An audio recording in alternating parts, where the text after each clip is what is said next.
Muy buenos días chicos, ¿cómo están? Buenos días, ¿me escuchan por favor? Si me pueden comprobar el audio, ¿todo bien? Espero que sí. Voy al aula 339, si no me equivoco. Sí, buenos días, ¿qué tal? ¿Qué tal? ¿Qué tal? ¿Todo bien? Sí, buenos días. Vamos, 139, ya. Ok, me están leyendo. Vamos a empezar, jóvenes. ¿Qué tal, Fernanda, George? ¿Qué tal, Juan Carlos, Liliana? ¿Qué tal? ¿Qué tal? ¿Cómo están? Libertad, tu nombre, Libertad, Selene, ya, Damaris, Pierina, Stephanie, ¿qué tal? Olenka, Miguel, Sofía, hoy, ya, ¿cómo están? Espero que bien.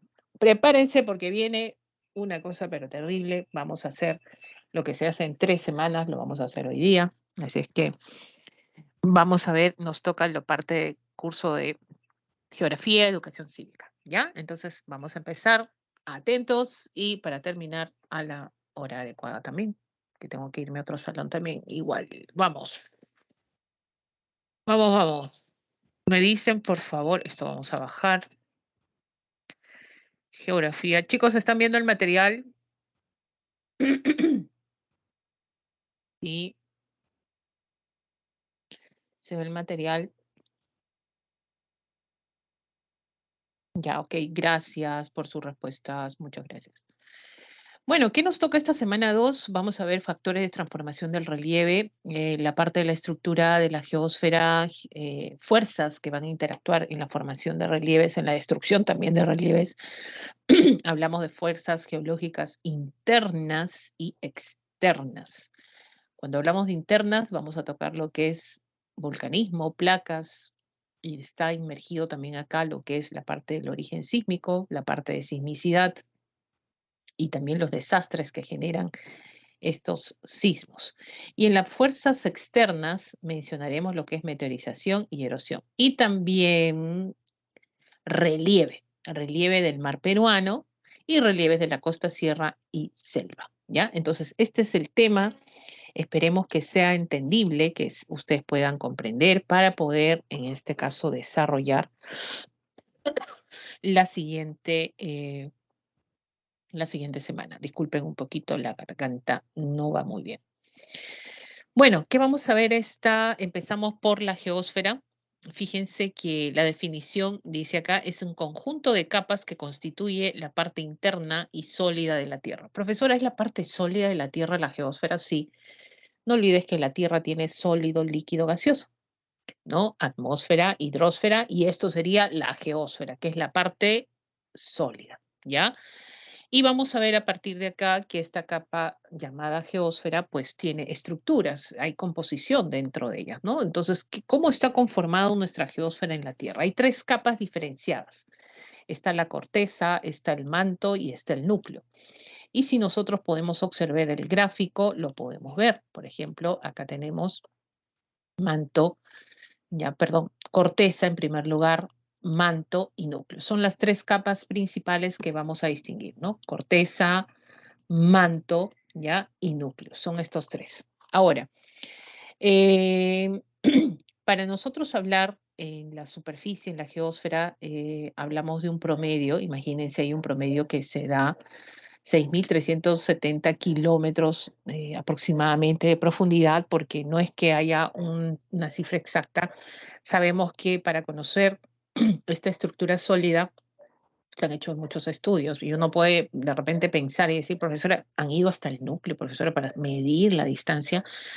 No se trata de eso, sino que hay otros elementos que nos permiten generar estas distancias promedio. El caso de las ondas sísmicas, por ejemplo, ¿no? Que se producen en el interior de la Tierra, en el interior de la superficie, y de una u otra manera, en la presencia de discontinuidades, el cual establece también estas profundidades, ¿no? Podemos llegar a conocer estas profundidades aproximadas, ¿ya? No es que vamos a tener pues cifras exactas. Ahora, a partir de acá, vamos a ver que la corteza es donde estamos nosotros, es la capa más superficial, ocurren diversos procesos geológicos acá, y la corteza tiene 2 subcapas, que es cima y cial. ¿no? Por ejemplo, Cial habla de la zona continental, ¿no? Y CIMA, la zona de los fondos oceánicos. Cial, silicato de aluminio, CIMA, silicato de magnesio. Entonces, es lo que se compone estas dos subcapas que van a formar parte de la corteza. El manto tiene dos subdivisiones también. Hablamos del manto superior y el manto inferior, ¿no?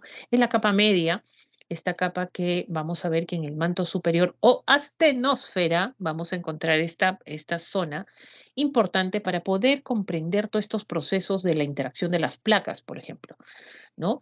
Y quiero que no olvides que hay dos subdivisiones 1700 grados, 2000. Ah, profesora, ¿qué significa? Conforme te vas al centro de la Tierra, ¿qué pasa con la temperatura? Tiende a aumentar.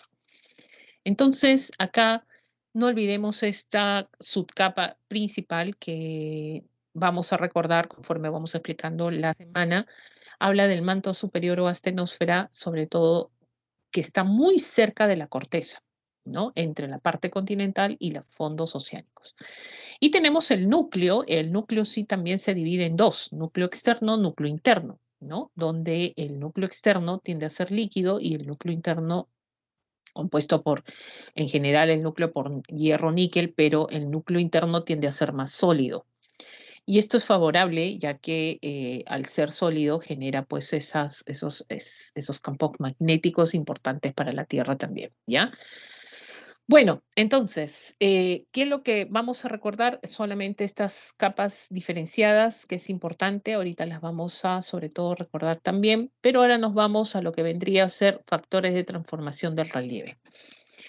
Miren, vamos a tener dos procesos en estos factores de transformación del relieve, lo que se conoce como geodinámica interna y geodinámica externa.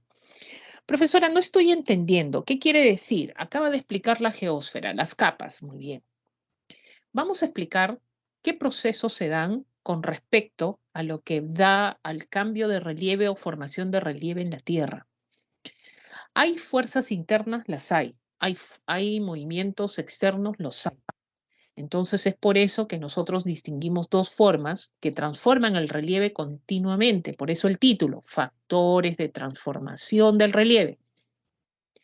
Está la geodinámica interna, ¿no? Donde los procesos que se van a dar, ¿no? Van a construir y transformar continuamente el relieve. ¿Qué significa interna? Profesora, que están en el interior de la superficie. Es correcto. Ahora, cuando yo me refiero a la geodinámica interna, si tú ves el gráfico, ¿qué significa? Que es la parte interna de la Tierra, ¿no? ¿A qué capa de la geósfera me voy, profesora? ¿A la corteza ahí, en la misma corteza, en el interior? No. Corteza es la parte externa, o sea, la parte oceánica y la parte continental es la parte externa de la geósfera. Estoy hablando de la parte interna. Quiere decir que quien colinda con la corteza, hemos visto hace un momento, es el manto, pero hay un manto que es más, está delimitado mucho más cerca con la corteza, que es el manto superior, ¿ya?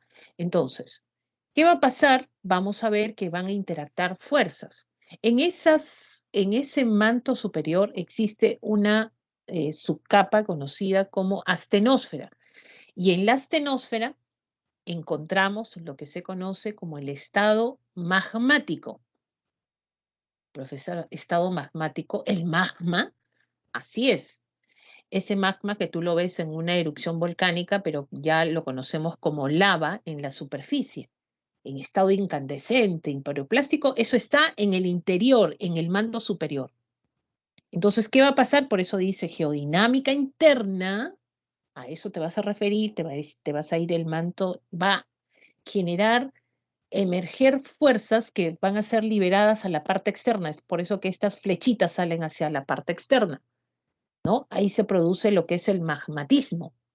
Magma, profesora, ¿qué significa esto? Que el magma va a salir, que van a haber fuerzas que se van a concentrar y van a emerger a la parte externa. Ahora, ¿cómo lo hacen? A través de dos procesos. Entonces, cuando hablamos de geo, tierra, dinámica, movimiento, interacción interna, estamos trasladándonos a esa zona de la geósfera, donde el magma va a salir, va a interactuar, va a emerger y va a formar nuevo relieve. Por ejemplo, tienes ahí dos procesos de geodinámica interna, diastrofismo y vulcanismo. Ahora, ¿qué hacen estos dos procesos? Crean relieve. Van a crear un nuevo relieve. Por ejemplo, han creado una montaña, movimientos orogénicos, por ejemplo, ¿no? Ahora, una vez que esta montaña ha sido creada, no es que pues ahí va a quedar la montaña por siempre, jamás y nunca nadie la va a cambiar. No, no olvidemos que todo está en constante movimiento. Ahí interviene otro dinamismo, que es la geodinámica externa. ¿Qué significa geodinámica? Geo, tierra, dinámica, actividad, movimiento, pero externo. Entonces, cuando hablamos de externo, ya estamos hablando en la corteza, ¿no? Profesora, ¿sí, Alicima? Claro, ahí ya estamos. Entonces, ¿qué significa? Que en esta corteza se van a formar relieves, que la geodinámica interna lo ha creado, ¿no? Ahora, como les dije, una montaña no va a ser creada y va a quedar intacta por siempre, no, se va a cambiar. Ahora, la pregunta es, ¿qué cosa va a hacer que esta montaña cambie? Por ejemplo, las lluvias, el viento, las olas, las aguas subterráneas, la acción del hielo, va a hacer que esta montaña tienda a cambiar. O sea, tienda a cambiar y tienda a modificarse. O sea, al modificarse ya estamos generando un dinamismo. Esto se conoce como geodinámica externa. Y para la geodinámica externa hay dos procesos, meteorización y erosión. ¿Ya? Meteorización y erosión. Entonces, dice acá, la geodinámica externa destruye los relieves anteriormente creados. ¿Dónde fueron creados? Por la geodinámica interna. Y finalmente la externa las modifica, las destruye y vamos a tener la formación de un nuevo relieve. Chicos, entonces vamos a empezar en primer lugar con la geodinámica interna, luego pasamos a la geodinámica externa. Ojo, ojo, ojo con esto, ¿ya? Vamos a pasar, nos vamos entonces acá. La primera parte habla de la geodinámica interna de la Tierra, a lo que vamos a conocer como diastrofismo, ¿no? Había dos, diastrofismo y vulcanismo. Muy bien.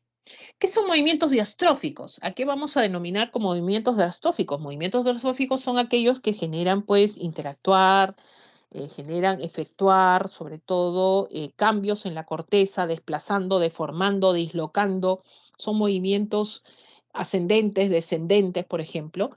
Es por eso que estos movimientos diastróficos, ¿ya?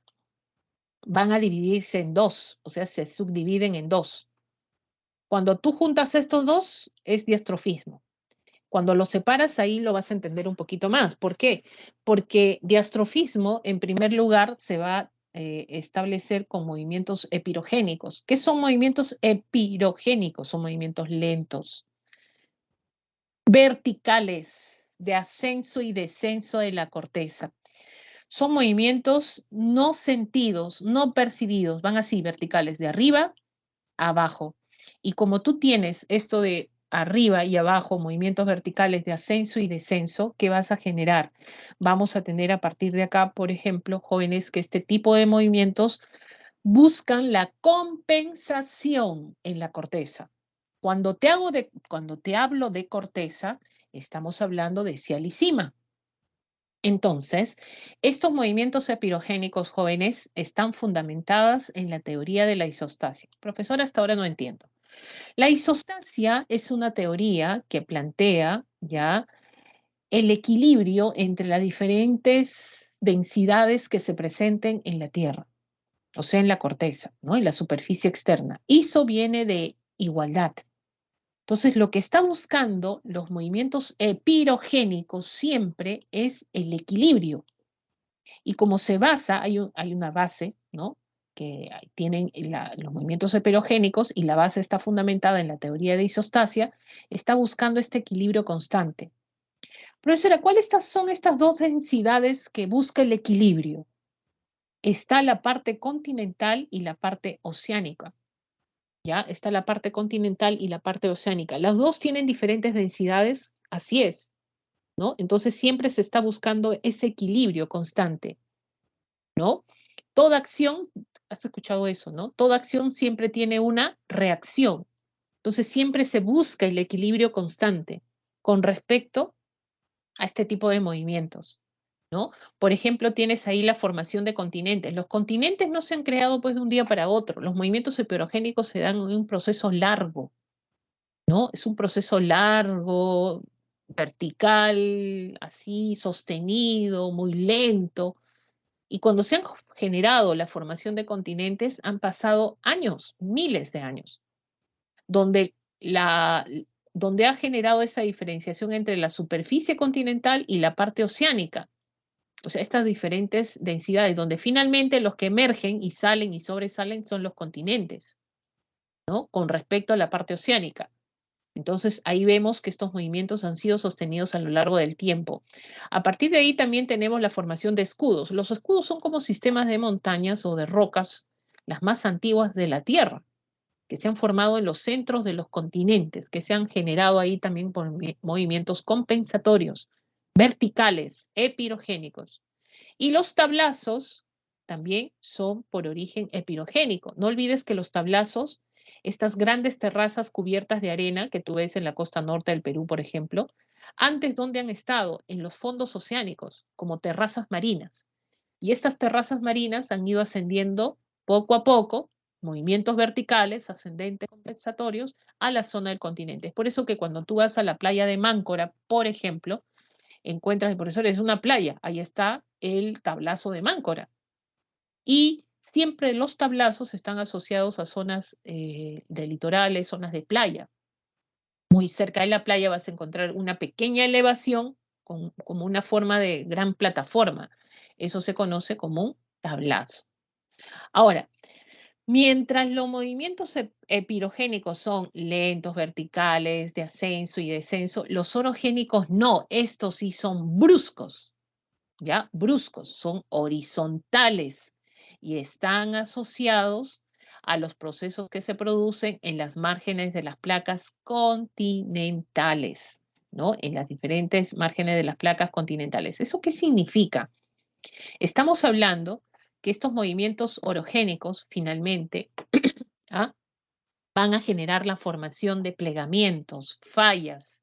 Tienes ahí fosas marinas, por ejemplo, y están asociados a este tipo de movimientos ya muy bruscos, ya tienden a generar, pues, a ser así letales. Fíjense ustedes acá un ejemplo de movimientos orogénicos. Tenemos la placa de Nazca, que es una placa oceánica, y la placa sudamericana. Entonces, cuando ellos interactúan, fíjense qué sucede, va a generar finalmente la formación de estos plegamientos que hoy en día lo conocemos como la cordillera de los Andes, asociado a las fosas marinas también o a las fallas que se puedan generar en la interacción de las placas tectónicas, ¿no? Finalmente en las placas tectónicas. Ahora, todo esto está fundamentado en qué? Igual que los epirogénicos se fundamenta en la isostasia, los movimientos orogénicos está fundamentada en la teoría de las placas tectónicas. ¿Qué dice la teoría de las placas tectónicas para poder entender?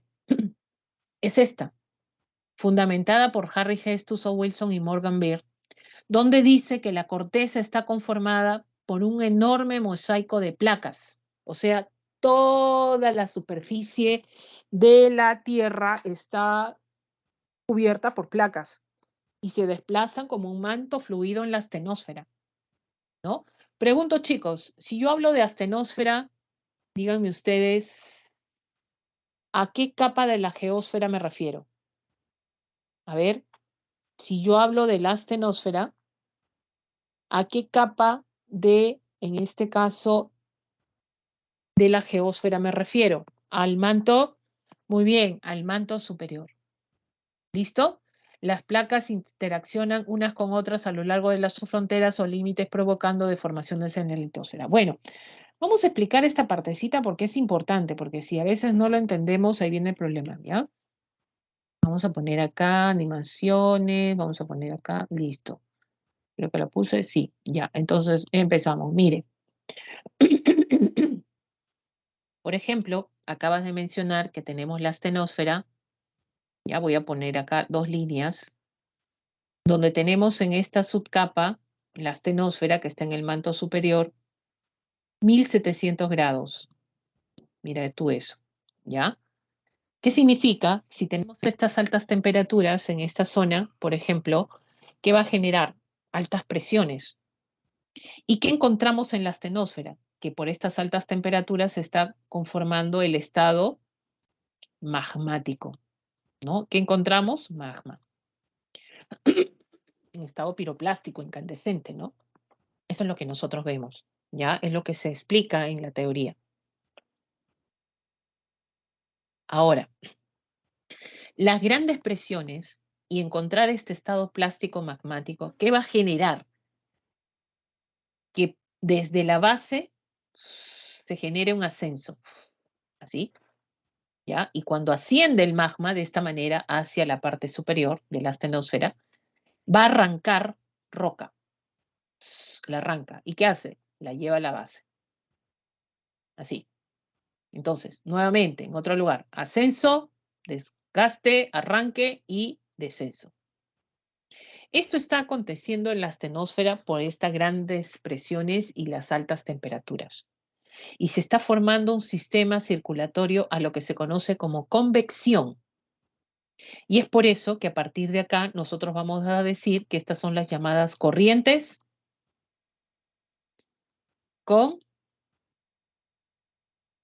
convectivas. ¿Ya? Tenemos ahí las llamadas corrientes, en este caso, ¿ya? Las corrientes convectivas. Entonces, estas corrientes convectivas, ¿qué están haciendo? Que está circulando, quieras o no, este magma. Y llega un momento que va a encontrar una fisura el magma y va a ascender. Y sale, y sale, y sale, y sale por ahí el magma. Ahora, todo lo que sale de la astenosfera no va a permanecer con la misma temperatura, se va a enfriar. Entonces, ¿esto qué significa? Que este magma se enfría y al enfriarse se va a solidificar. Miren qué ha formado. ¿Ya? Se ha solidificado sobre la astenosfera. Entonces, ¿qué se ha formado? Se han formado las placas. Miren. ¿Profesora, las placas tectónicas? Sí, las placas tectónicas. Es por eso que te dice que estas placas tectónicas están como grandes baldosas sobre la astenosfera. Ahora, la pregunta, ¿estas placas tienen movimiento? Claro, se mueven. Ahora, ¿quién genera ese movimiento? Acá están las corrientes convectivas. Ahora, las placas no se mueven en un mismo sentido. Las placas tienen a generar distintos desplazamientos, ¿no? Por ejemplo, estas, miren, ¿y cómo te das cuenta? Por las flechitas. Estas tienen el mismo recorrido. Cuando interactúan, ¿hay consecuencias? Claro, pues. ¿Quién es el que se va acá a concentrar y va a generar, pues, concentrarse, generar grandes presiones? Es el magma, cuando estas dos placas interactúan. ¿Y dónde sale? Afuera. ¿Cómo? Como plegamientos, cordillera, por ejemplo, ¿no? Y tienes acá que estas placas, mire, esta de acá se va para otro lado y esta de acá tiende a abrirse a otro espacio. O sea, divergen, se desplazan en sentido contrario. Uy, ¿qué pasó? ¿Ya? ¿Qué pasó? Acá está.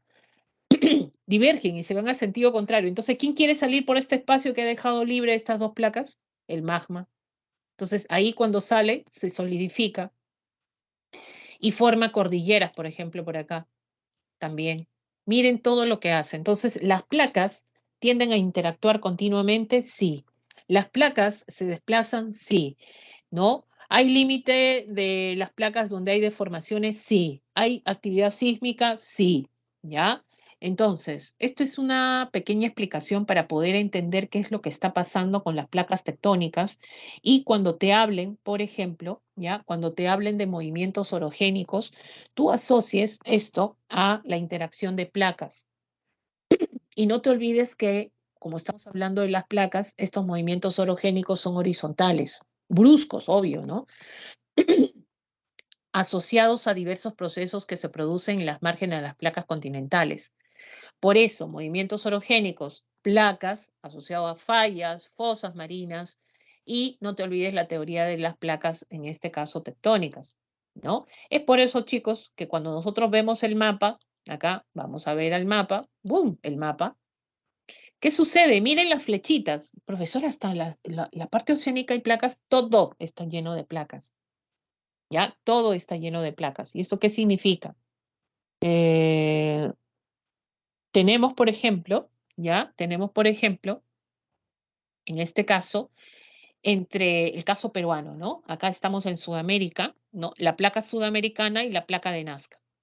Cuando estas dos tienen las flechitas que van a comenzar a interactuar, fíjense lo que se va a generar, pues la interacción continua, ¿no? Y date cuenta de algo, que hay placas oceánicas, ¿ya? Hay placas oceánicas y hay placas, en este caso, continentales, netamente continentales, que se conjugan con las oceánicas, por ejemplo, ¿no? Pero en este caso, por ejemplo, donde estamos nosotros, se produce la placa de Nazca y la placa sudamericana. Cuando interactúan estas dos placas, una oceánica y otra continental, esta zona se conoce como una convergencia de placas, pero en una zona de subducción, por ejemplo, ¿ya? Y en las márgenes de estas placas, cuando uno es oceánica y uno es continental, se forman fosas. Ahí tenemos la fosa meridional que compartimos con Chile, pues de más de 6.000 metros de profundidad, actividad sísmica, actividad volcánica ahí continuamente, cuando interactúan las placas, ¿no? En ese sentido. Pero fíjate acá en el Océano Atlántico, ¿no? Por acá, por ejemplo, las placas no tienen el mismo sentido de desplazamiento, sino que se separan unas con otras. Cuando esto pasa, esto solo se da en los fondos oceánicos. ¿Qué sucede? ¿Quién emerge? El magma. ¿Qué se está formando? Una dorsal. ¿Qué cosa es una dorsal? Son cordilleras submarinas, ¿ya? Y de esa manera, jóvenes, podemos encontrar la cordillera mesoatlántica, ¿no? Estamos hablando de la dorsal mesoatlántica de este océano, ¿no? Y también tenemos acá la dorsal de Nazca, en este sector también del Pacífico, ¿ya? Entonces, todo está cubierto de placas, profesora, todo está cubierto de placas, ¿ya? Ahora, fíjense que nosotros estamos ubicados, si tú ves el gráfico, todo es rojo, rojo, rojo, rojo, rojo. Profesora, fosas, fosas, fosas, fosas, así es. Estamos ubicados en una zona de alta sismicidad, formación de cordilleras, formación, bueno, los sismos más grandes han sido en este sector también, ya, del Pacífico. Uno de los sismos de más grado que hemos tenido en el mundo, en Valdivia, Chile, 9,5, imagínense. ¿Dónde estamos ubicados, chicos? Entre placas, ¿no? De subducción, más que nada, también hay transformantes, hay de todo. Estamos ubicadas en el cinturón, a ver, ¿conocen o no? A ver, ¿cómo se llama esta zona?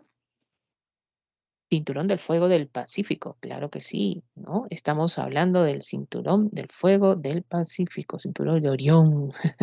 Claro, hoy, a ver, le perdí el mensaje, a ver, Cinturón del Pacífico, ¿ya? Oh, profesora, entonces tenemos que estar alertas a la actividad sísmica, tenemos que estar alertas a la actividad sísmica. No, nosotros somos un país de origen, bueno, tenemos presencia sísmica. Más bien cuando no pasan sismos tenemos que preocuparnos. Ese es el problema. Ya, listo, muy bien. Vamos entonces a lo que vendría a ser la parte de la teoría de la deriva continental. Un audio que se ha filtrado, por favor, chicos. Por ahí escucho mi voz.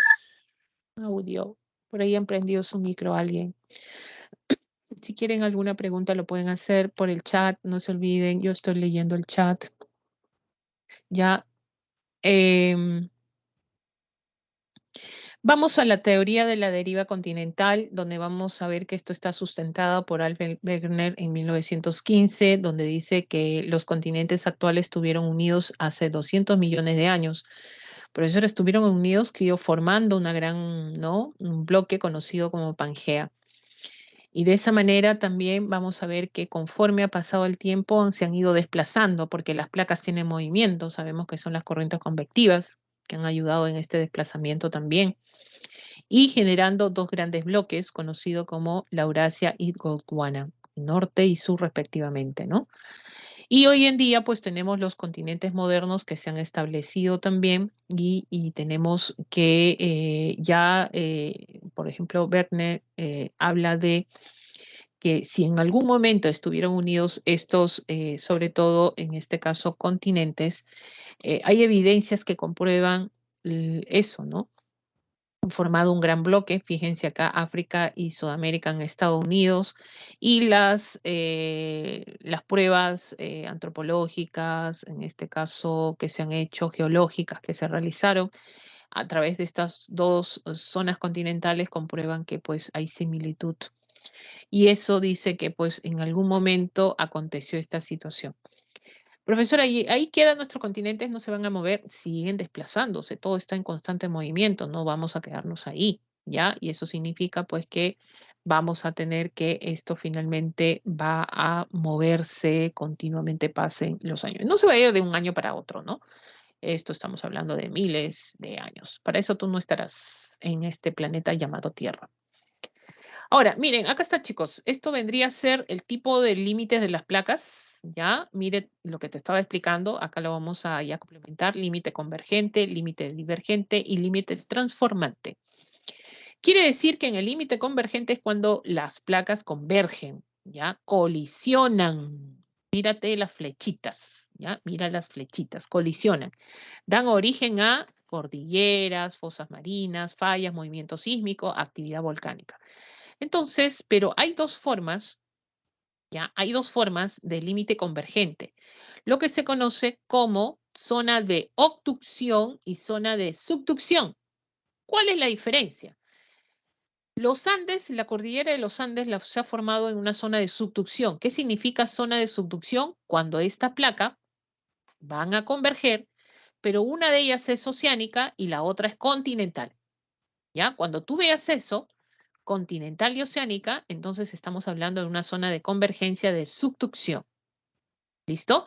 Ahora, ¿cuándo es obducción? ¿Cuándo nosotros vamos a determinar que esto es obducción? Cuando estas placas, jóvenes, las dos placas tienden a ser continentales, ¿ya? Tienden a ser continentales, ¿no? Por ejemplo, ahí se formó el Himalaya, pues, ¿no?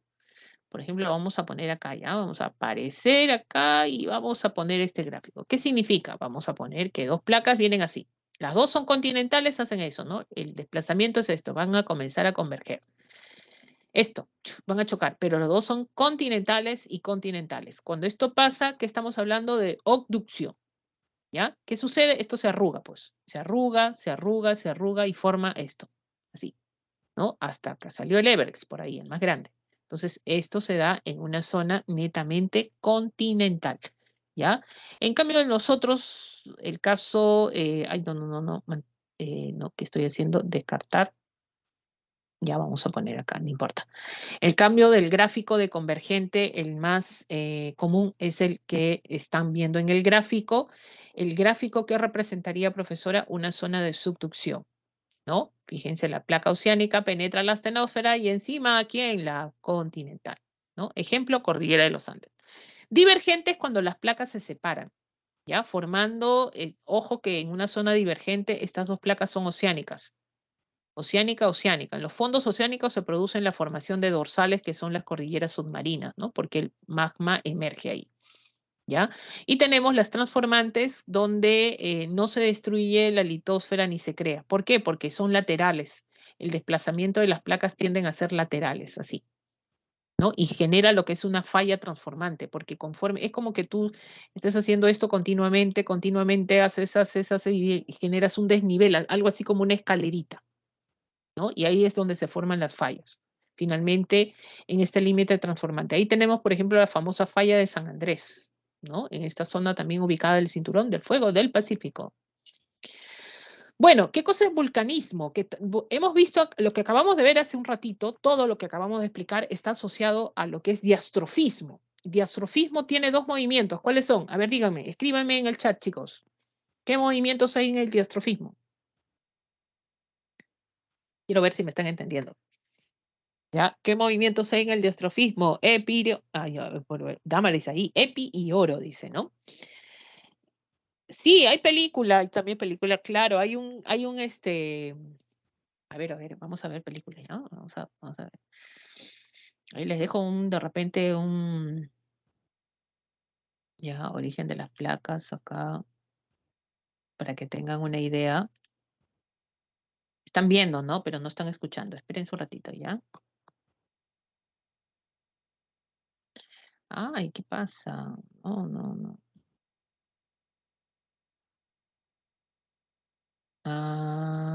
Zona de subducción de placas. Creo que acá lo guardé, no sé, no me acuerdo. Ujú, ujú, ujú, ujú.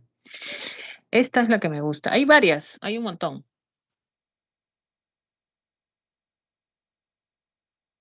Espérate, espera.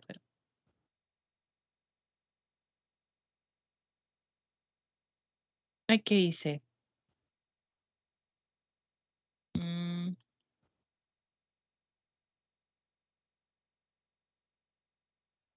mira, este es bonito, a mí me gusta ese. Ya les voy a compartir, ¿ya?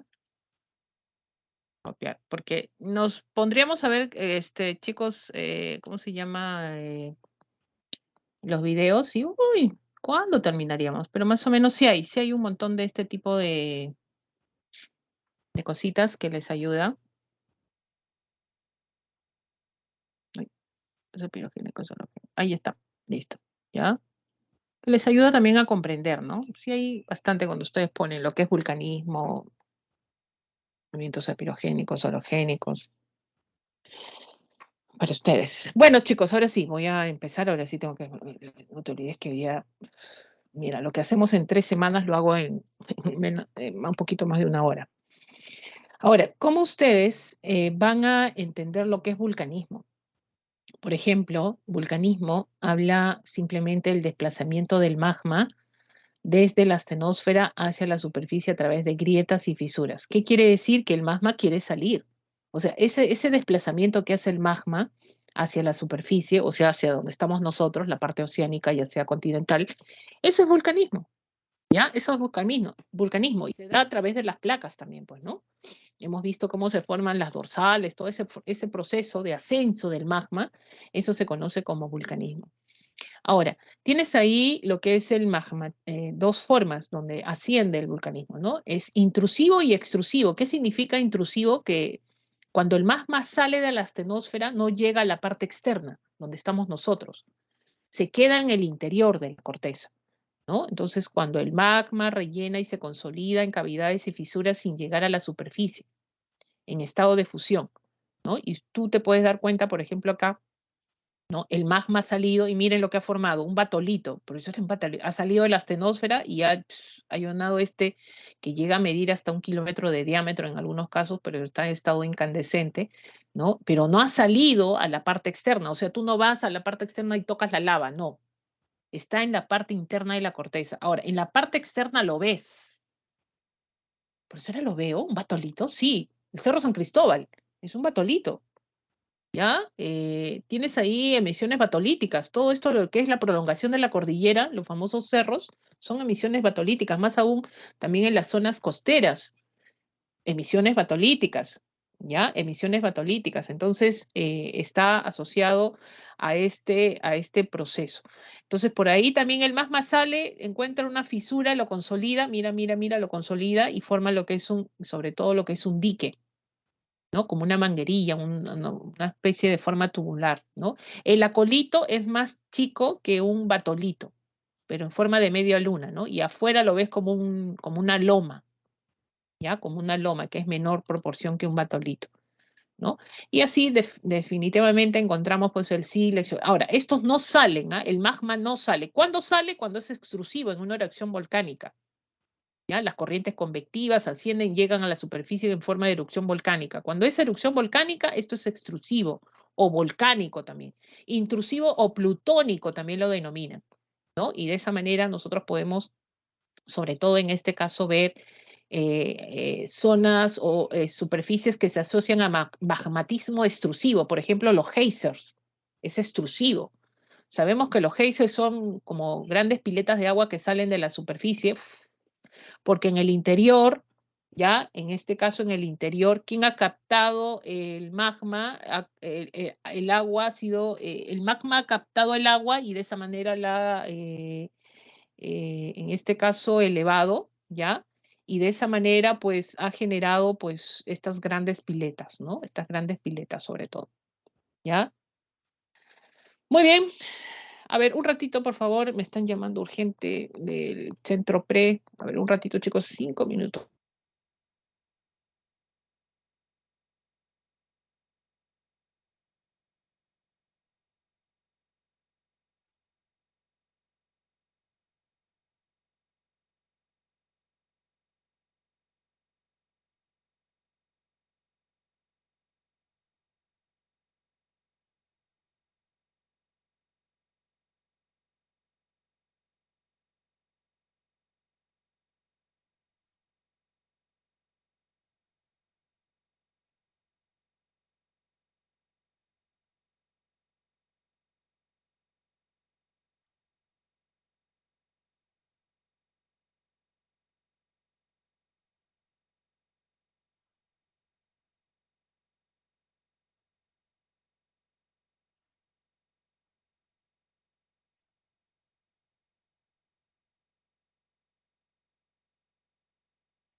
Ya, chicos, vamos. Entonces, como les dije, magmatismo intrusivo o volcánico es cuando ya hay erupciones volcánicas. Ahí vamos a tener, por ejemplo, formaciones geológicas que se asocian a magmatismo extrusivo, como el caso de los geysers, las aguas termales, por ejemplo, están asociados a magmatismo extrusivo, ¿ya? Formación de dorsales también, ¿ya? Las dorsales es magmatismo extrusivo, en zona de divergencia de placas, ¿te acuerdas? Muy bien, también se asocia a vulcanismo extrusivo.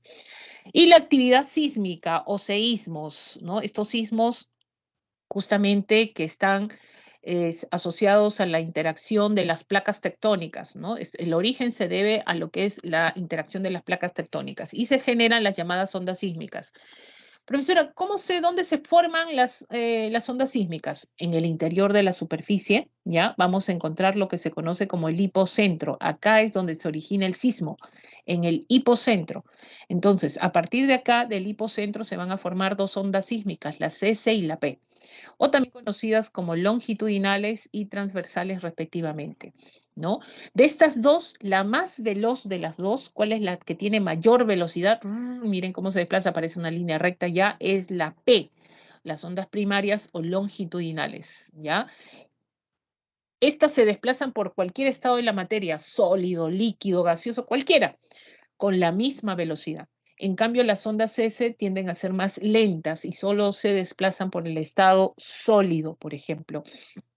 Y tenemos ahí ya, estas también tienden a originarse en el hipocentro. Ahora, trazo una línea en la parte externa y en la parte de la superficie donde estamos nosotros ya encontramos lo que es el epicentro o epifoco, ¿ya? Donde a partir de acá ya se desplazan las llamadas ondas sísmicas. Cuando más cerca del epicentro estás, más los desastres de una eventualidad sísmica, sobre todo, ¿ya?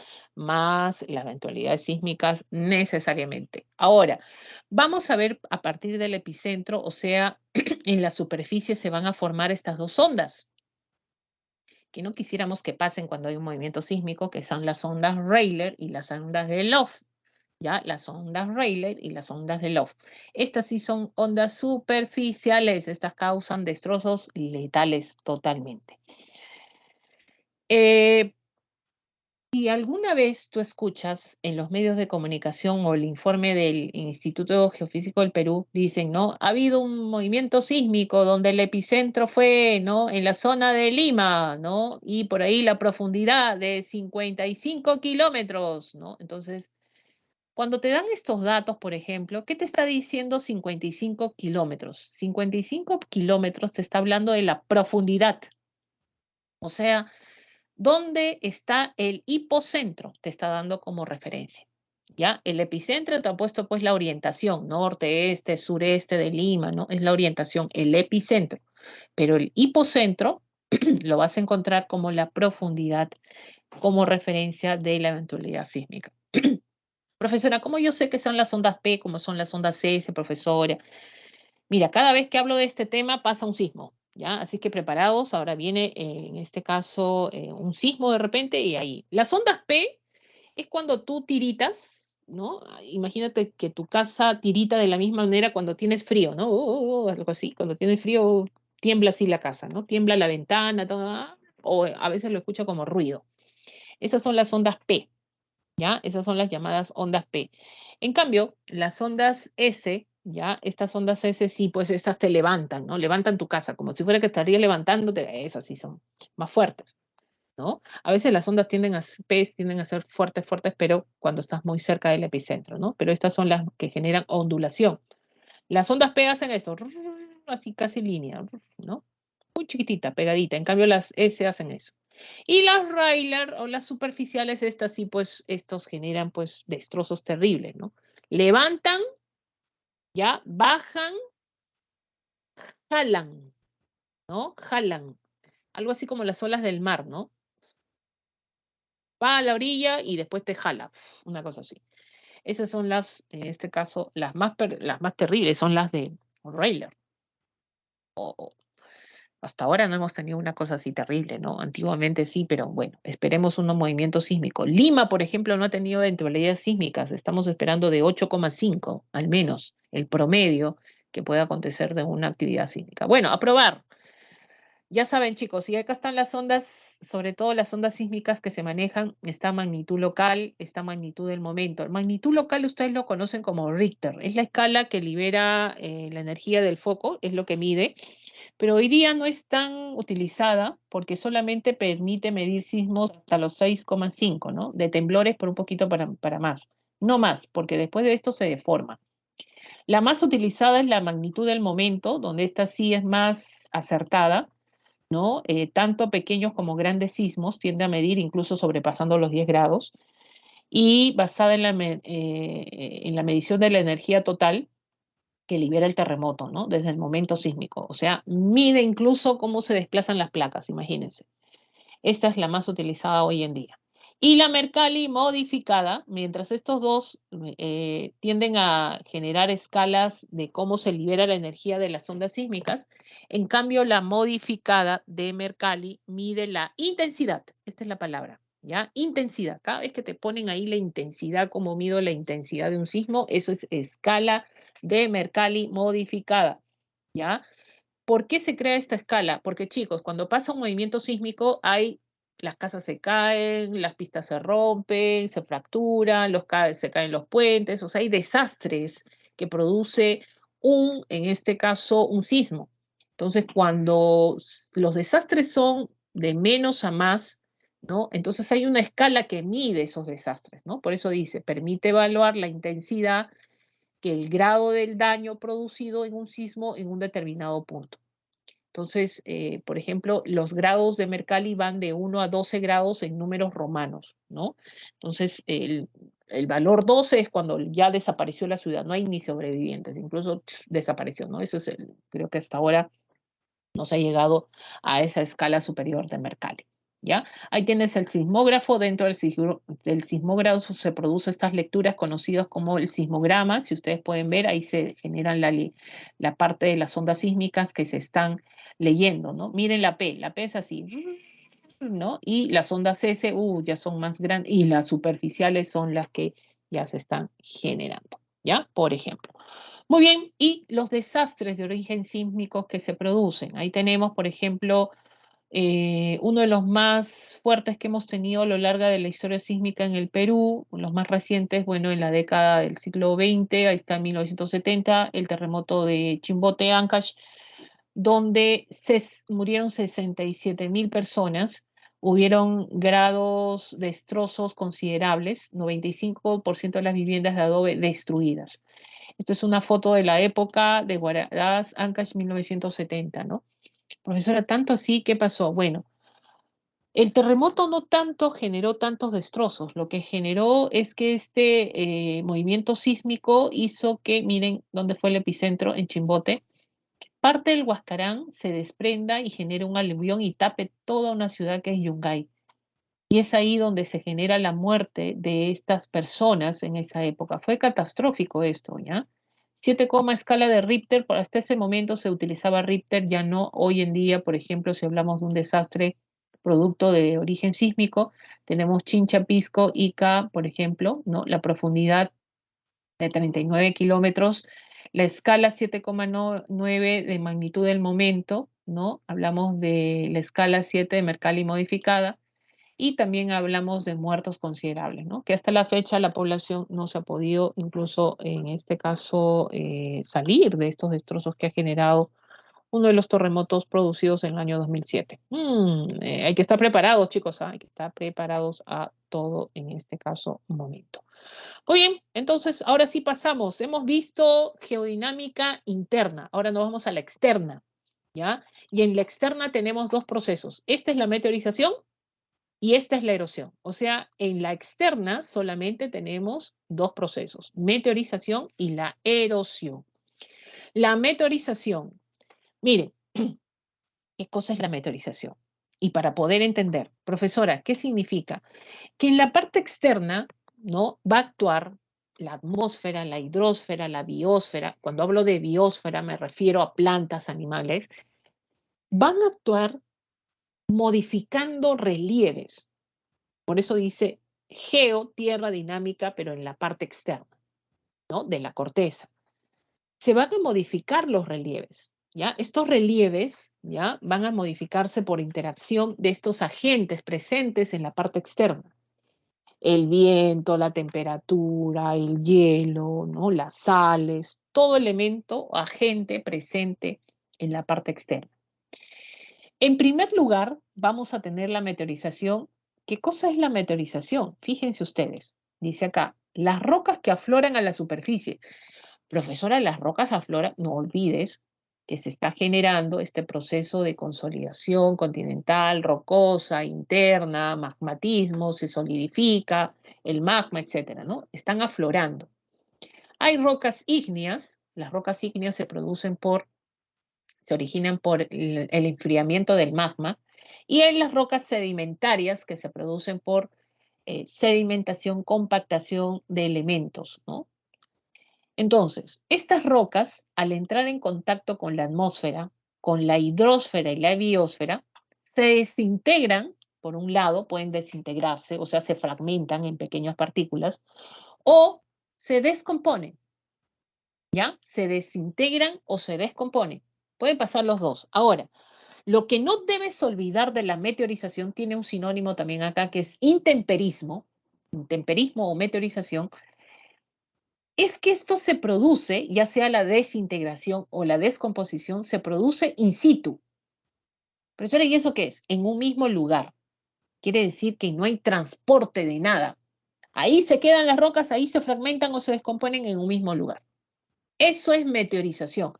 Cuando te viene una pregunta y te ponen que la roca no se desplazó, que la roca está en un mismo lugar, que ha habido un agente que lo ha modificado, ya estamos hablando de meteorización. Ahí ya estamos hablando de meteorización. Ahora, la meteorización se divide en dos: meteorización física y meteorización química, porque uno se desintegra y otro se descompone. Si se desintegra solamente es física, si se descompone es química. Profesora, ¿cuándo yo sé que es física o química, profesora? Los agentes que interactúan. Los agentes. Cuando a ti en una pregunta te ponen los agentes, ya tú tienes que saber si es química o física. Física o mecánica también se conoce, ¿ya? Pero, por ejemplo, meteorización física interviene la temperatura, el hielo, las raíces de las plantas, por ejemplo, ¿no? En su cuadernillo también lo tienen ustedes explicados con procesos de crioclastia, aloclastia, termoclastia, en este caso, brioclastia, ¿no? Y cuando hablan de crioclastia, por ejemplo, es acción del hielo, ¿no? Tenemos ahí, en este caso, la aloclastia, la acción de las sales, la termoclastia, la acción de la temperatura, termoclastia, temperatura, y la bioclastia, seres vivos como plantas y animales. Profesora, ¿los animales también fragmentan la roca? Sí, solo la fragmentan, ¿ah? No hay descomposición de la roca, ojo, y eso es meteorización física o mecánica, nada más. Están los ácaros, las lombrices también, pues generan lo que es la fragmentación, ¿ya? En ese sentido. Entonces, ¿qué hay que recordar de esto? Que esto se realiza in situ y sobre todo los agentes que intervienen en esta fragmentación de la roca. Miren, por ejemplo,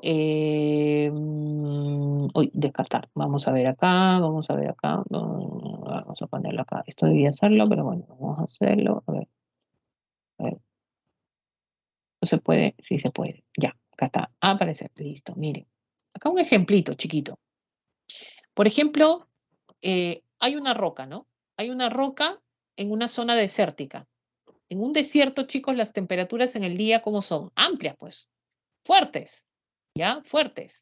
Entonces, ¿qué sucede? Esta roca, cuando es expuesta a altas temperaturas, esta roca, ¿no? Se va a que las temperaturas son altas, acá la roca se va a dilatar en el día, ¿no? Por las altas temperaturas. Se dilata la roca, la pobrecita se dilata.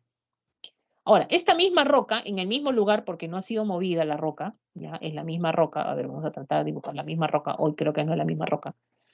¿Qué sucede en la noche? O sea, esta misma roca, en la noche, ¿qué va a pasar con esta roca? Ya no se va, las temperaturas en un desierto ya no son altas, son bajas, o sea, se enfría. En la noche se enfría y en la noche se calienta. Entonces, ¿qué va a pasar con esta roca en la noche si las temperaturas tienden a descender? Esta roca se va a contraer, se contrae. Entonces, fíjate lo que está pasando acá. esta roca está en el mismo lugar, en el día recibe calor, se dilata, y en la noche baja la temperatura, se contrae. Se dilata, se contrae, se dilata, se contrae. Finalmente, ¿qué va a pasar con la roca? La roca se va a fragmentar y posteriormente pasa el tiempo y en partículas pequeñas. Entonces, ¿qué agente intervino acá para que esta roca se fragmente? La temperatura. ¿Qué tipo de meteorización es? Física o mecánica. ¿Ya? Entonces, de esa manera actúan las sales, de esa manera, por ejemplo, penetran los poros de las rocas, las raíces parten, por ejemplo, también, y eso es meteorización física. A diferencia de la meteorización química, donde sí hay descomposición de la roca. La roca se descompone, que quiere decir su elemento mineralógico cambia, se modifica. Ahora, ¿cómo llega a cambiar su elemento mineralógico la roca? Por estos agentes, el agua, el oxígeno y el dióxido de carbono que está presente también en la atmósfera, ¿no? Y esto va a generar que esta roca se descomponga. Por ejemplo, tienes ahí, no sé si ustedes han visto estas rocas que cambian de color. Esto es la oxidación, ¿no? Que se produce, ¿no? La reacción de las rocas con el oxígeno. Que a veces tú ves una roca partida ahí de un color distinto, tú agarras la roca y se disgrega, fácilmente se disgrega en tus manos. Te dices, ay, profesora, yo tengo super fuerza. No, se está descomponiendo la roca. Por eso se disgrega fácilmente la roca, ¿no? Igual que el agua también realiza este proceso, o el dióxido de carbono, ¿ya? Ahí tienes, por ejemplo, en tu contenido, para que ustedes puedan leer ahí más. Cuando es agua es hidrólisis, cuando es oxígeno es oxidación y cuando es la utilización del dióxido de carbono es carbonatación. ¿Ya? Entonces, te viene cada uno de estos agentes. La idea es que ustedes, chicos, puedan utilizar necesariamente y recordar los agentes para decir si es meteorización física o química. Profesora, ¿y la erosión qué es? Mira, la erosión es un proceso, es un conjunto de factores, es muy distinto a la meteorización porque para que haya erosión tiene que haber estas tres fases: desintegración, transporte y depositación. Tiene que haber estas tres fases en lo que vendría a ser la erosión, ¿ya? Ahora, con respecto a eso, ¿ya? Desintegración, transporte y depositación. Finalmente, la erosión es un conjunto de fenómenos exteriores que modifican las formas de relieve creadas por la geodinámica interna. Su tendencia es nivelar la superficie terrestre. Profesora, no entender. Mire, le voy a decir algo para que podamos entender esto. Ya, a ver, acá. Esto creo que lo voy a sacar por momento y lo vamos a poner así. Mire, vamos a ver lo siguiente. La erosión, no olvides que tiene tres fases. Primero es la desintegración, fragmentación. Luego viene el transporte y luego viene la depositación. Entonces, ¿qué significa? Imagínate que tenemos una roca acá que se ha formado acá, una roquita bonita. ¿Ya? Acá, al conjunto, otra roquita con ella. Muy bien, hay un relieve acá. Ahora, la primera fase habla de la desintegración, arranque físico de los materiales, dice. Entonces, uno se pregunta, profesora, ¿quién va a arrancar? ¿Quién va a arrancar este material rocoso? ¿Yo, profesora? No, tú no, pues. Este es un proceso natural, ojo. Los que van a generar, arrancar que esta roca se desgaste o tienda a modificarse, van a ser los agentes, los ríos, las aguas subterráneas, las olas del mar, los vientos, los glaciares, la lluvia, la nieve. ¿Puede modificar? Sí. Entonces vamos a agarrar uno de ellos. Los vientos. ¿Los vientos desgastan, profesora? Sí, los vientos desgastan. Mira, tanto se ha desgastado que está formando incluso partículas acá.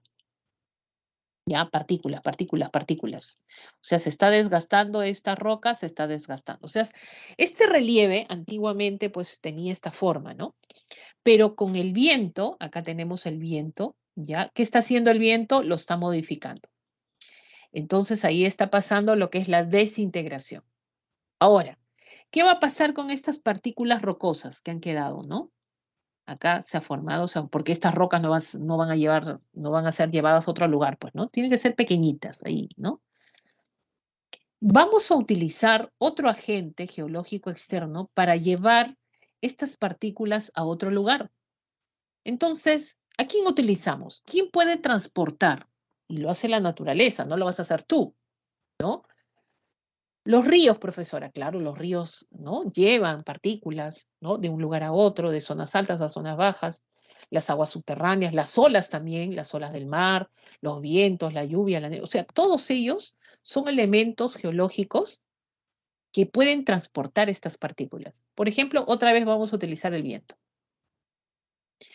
Profesora, el viento desgasta y el viento transporta, así es. Segunda fase, transporte. Y llega un momento donde este viento va a llegar, estas partículas, a otro lugar y miren lo que se ha formado, un montículo de arena. Estamos hablando de depositación. O sea, hay una tercera fase donde se ha formado un nuevo relieve. Miren, se ha formado un nuevo relieve acá. Miren. Oh, profesor, entonces al formarse un nuevo relieve, ¿qué va a pasar? Hemos visto que la erosión hace esto. Por un lado desgasta y por otro lado deposita.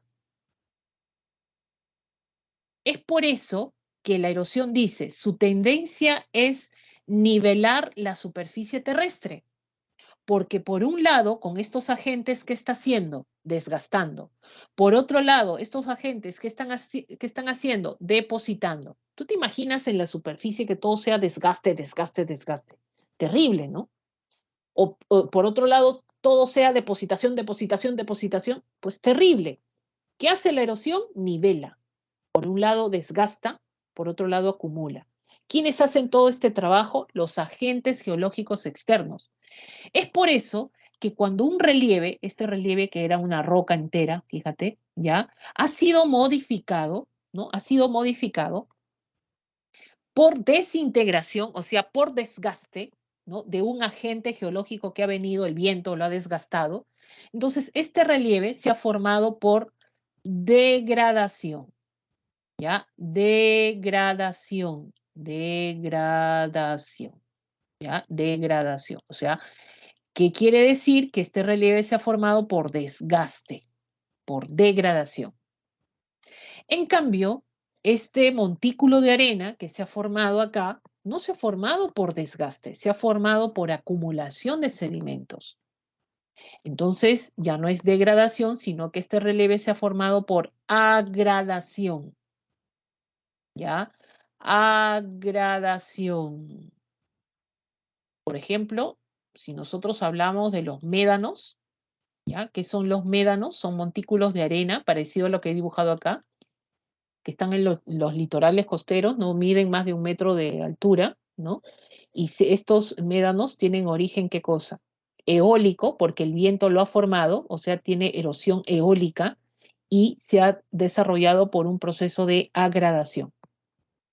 ¿Ya, chicos?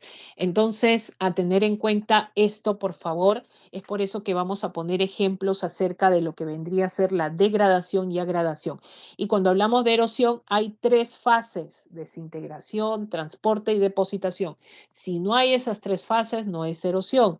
O falta, o basta que te digan, o te mencionen, cuando te mencionen, que te digan erosión fluvial.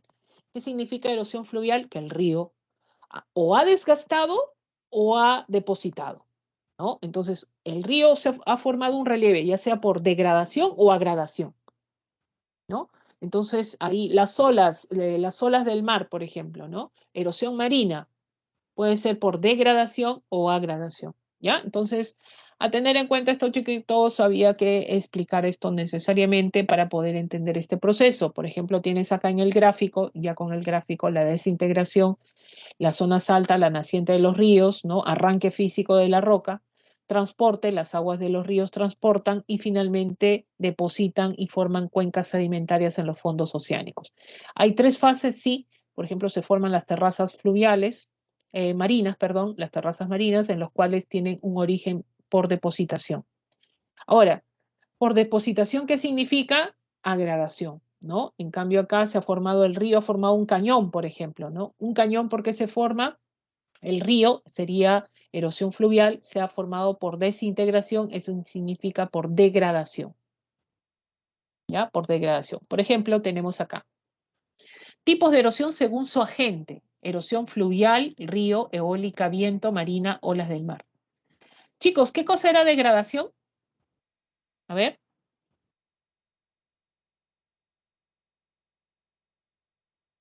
¿Qué cosa era degradación?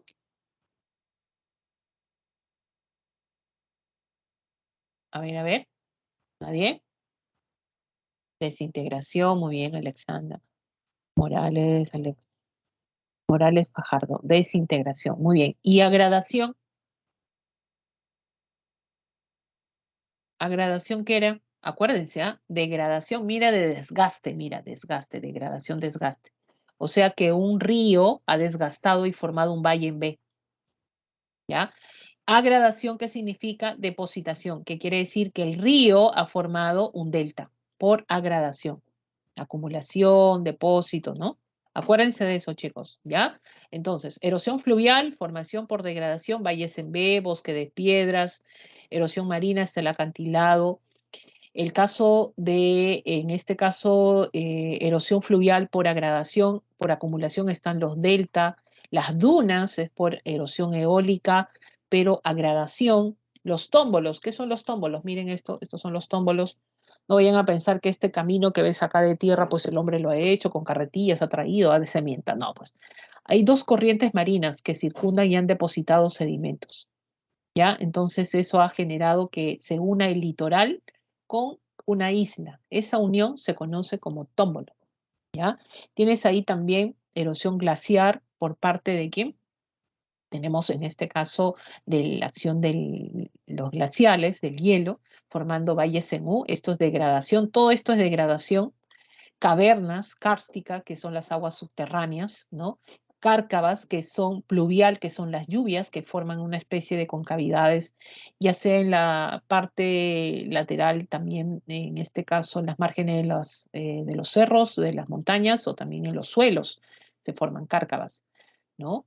A ver, vamos a agrandar para poder verlo, ahí está, ¿no? Como una especie de canalitos, esto es producto de las lluvias intensas sobre todo. Y tienes ahí también relieve por agradación, o sea, depositación, las morrenas. Las morrenas son montículos de, mira, tú vas a ver, cuando subes a un glacial, en la base de los glaciales se forman así como cerritos, montículos, ¿no? De piedra, pero estos cerritos no son de arena, son de piedra, ¿no? Cubiertas algunos de hielo por acá encima. Esas son las morrenas. Esta es en la base de los glaciales, porque de la parte alta se desplazan, pues, se desplazan, cuando hay descongelamiento se desplazan y forman estos montículos. ¿Ya? Estas son las famosas morrenas. Y las estalactitas, que son los techos de las cavernas, esto es erosión kárstica, en este caso el desgaste calcáreo que se produce en el interior de las cavernas, el techo, ¿no? Y el piso también se forma, ¿no? Perdón, ahí el piso también tiende a formarse, como el caso de los estalagmitas, ¿ya? Que son de origen por agradación. Y el cono coluvial, ¿qué significa coluvial, profesora? Esto es producto de las lluvias, ¿no? Forman una especie de cono cuando se desprenden las laderas, ¿no? Y justamente asociado a las lluvias, ¿ya? Entonces, esto es por degradación y agradación, no olvidemos. Ahora sí nos vamos al relieve, los relieves que han sido formados en diferentes zonas de nuestro país. Tenemos relieve submarino en la costa, en la sierra y en la selva. Vamos a mencionar cuáles son los que representan cada uno de ellos. Chicos, lo ideal es que ustedes sepan, por ejemplo, si yo digo pongos, si digo restingas, si digo, por ejemplo, altos, si digo valles longitudinales, si digo yo, en este caso, valles en B, valles, en este caso, interandinos, ustedes sepan al menos a qué región del Perú pertenecen o encontramos este tipo de relieves. Por ejemplo, que tú me digas que pongos hay en la costa, no, pues no hay pongos acá, no para nada, ¿ya? Pongos hay en la selva, selva alta, ¿no? Por ejemplo, ¿no? Entonces, a eso me refiero. Tablazos vamos a encontrar en la costa peruana, ¿no? Una cosa así, ¿ya? Entonces, de eso se trata esta semana, en lo cual, pues ya estamos terminando la parte de geografía, donde vamos a explicar estos relieves diversos que existen en nuestra geografía peruana. El caso del relieve submarino, ¿no? Tres zonas importantes, ahí está el Zócalo, el talud y las fosas, ¿no? Donde vamos a ver, por ejemplo, que el zócalo continental, según el gráfico, es la prolongación de la zona continental, ¿no? Pero está en la zona marina. O sea, acá está el continente y se prolonga el continente, especie de una plataforma, a lo que nosotros conocemos como zócalo, o también algunos lo llaman, ¿no? Plataforma continental. Va de 0 a los 200 metros de profundidad, ¿no? Y es importante tener plataforma zócalo continental, claro, presencia de islas, es importante, chicos, ¿por qué? Porque acá se concentra nuestra riqueza ictiológica, pues, ¿no? Cuando más grande o amplia es nuestro zócalo, mejor, pues más riqueza ictiológica. Peces, ¿no? Variedad de peces, ¿no? Flora, fauna, etcétera. Encontramos en nuestro mar también. Porque acá tenemos la llamada zona de luz, ¿no? Porque hay presencia de luz todavía de 0 a 200, sí, la famosa ya zona fótica, por ejemplo, ¿no? Nerítica también se le conoce. Ahora, este desnivel, caída, es el talud, va de 200 a los 3000 metros de profundidad. Incluso encontramos acá una zona de cañones. Acá no hay vida, pues no tanto, ¿no? ¿Dónde vas a establecer, ¿no? Riqueza ictiológica acá? No, más arriba. En esta plataforma es donde se establece. Y sabemos, chicos, que nosotros, por ejemplo, la placa continental sudamericana y la placa oceánica de Nazca, cuando estos interactúan, a ver, chicos, pregunto, placa continental sudamericana y placa de Nazca, las dos van a converger, ¿no? Ajá, muy bien. ¿Qué zona se produce acá? ¿Una zona de obducción o una zona de subducción? ¿Qué me dices? A ver, ¿qué se produce acá? ¿Una zona de obducción o una zona de subducción? Acuérdate, ¿ah? Eso sí debes manejar, pues estamos acá en Sudamérica, Perú debe conocer. Zona muy bien, chicos. La mayoría, Mauricio, Damaris, Fabricio, Alexa. Muy bien, subducción, profesora. Muy bien, Abraham, Diani. Perfecto. Ya, quiere decir, cuando a ti te hablan en una zona de subducción, la margen de la placa de estas dos, tanto continental como oceánica, mira lo que se forma, una gran concavidad, ¿no? Esto se conoce como una fosa marina. Ahí tenemos la fosa Perú-Chile, pues la fosa meridional en el sur. Compartimos 6000 metros ahí con Chile también. Bueno, justamente porque estamos en una zona de subducción. Y las dorsales, pregunto, ¿se forman en una zona de convergencia o una zona de divergencia de placas? Tenemos nuestra dorsal de Nazca, la cordillera submarina, ahí se forma en este sector también nuestro. A ver, las dorsales se forman en una zona de convergencia o divergencia. No te olvides que las dorsales están en los fondos oceánicos, ¿ya? Divergencia. Perfecto, divergencia. Mira, las placas tienen este sentido contrario. ¿Y quién sale entre cuando dejan el espacio las placas? El magma. Y esto todo en el fondo oceánico. Ya, todo en el fondo oceánico y finalmente pues acá se forman estas dorsales finalmente en los fondos. No olvidemos, muy bien, zona de divergencia, dorsales. Esto ha sido pregunta de examen, ¿ah? En algún momento, ojo. Vamos a los relieves de la costa. Profesora, en los relieves de la costa hay borde litoral. Todo esto es el borde del litoral costero, pues todo lo que está al borde del litoral de la costa. Todo esto vamos a ver, ¿ya? Entonces, este borde del litoral costero está a lo largo desde la Boca de Capones hasta el punto Concordia. Tenemos ahí 3080 kilómetros de longitud. Y por lo tanto encontramos en este borde del litoral costero, ¿quién ha formado estos relieves? Pues la acción del mar, ¿no? Las olas del mar, la acción por degradación a gradación se han formado estos diferentes relieves, ¿no? Esteros, puntas, penínsulas, bahías, que solamente los vamos a mencionar, chicos, ¿ya? Y tenemos los principales relieves de la costa, en el caso también ahí tenemos en la llanura costera los valles. No olvidemos que los valles costeños tienen un nombre que está en su teoría también, ¿ya? Se conocen como abanicos fluviales o conos deyectivos. Todos los ríos costeños tienden a formar valles, porque son ríos que atraviesan esta zona. Entonces, ¿son productivos? Sí, los conos o abanicos fluviales de los ríos tienden a generar, en la costa peruana encontramos los valles más productivos de todo el Perú. Sí, ahí está. ¿Ya?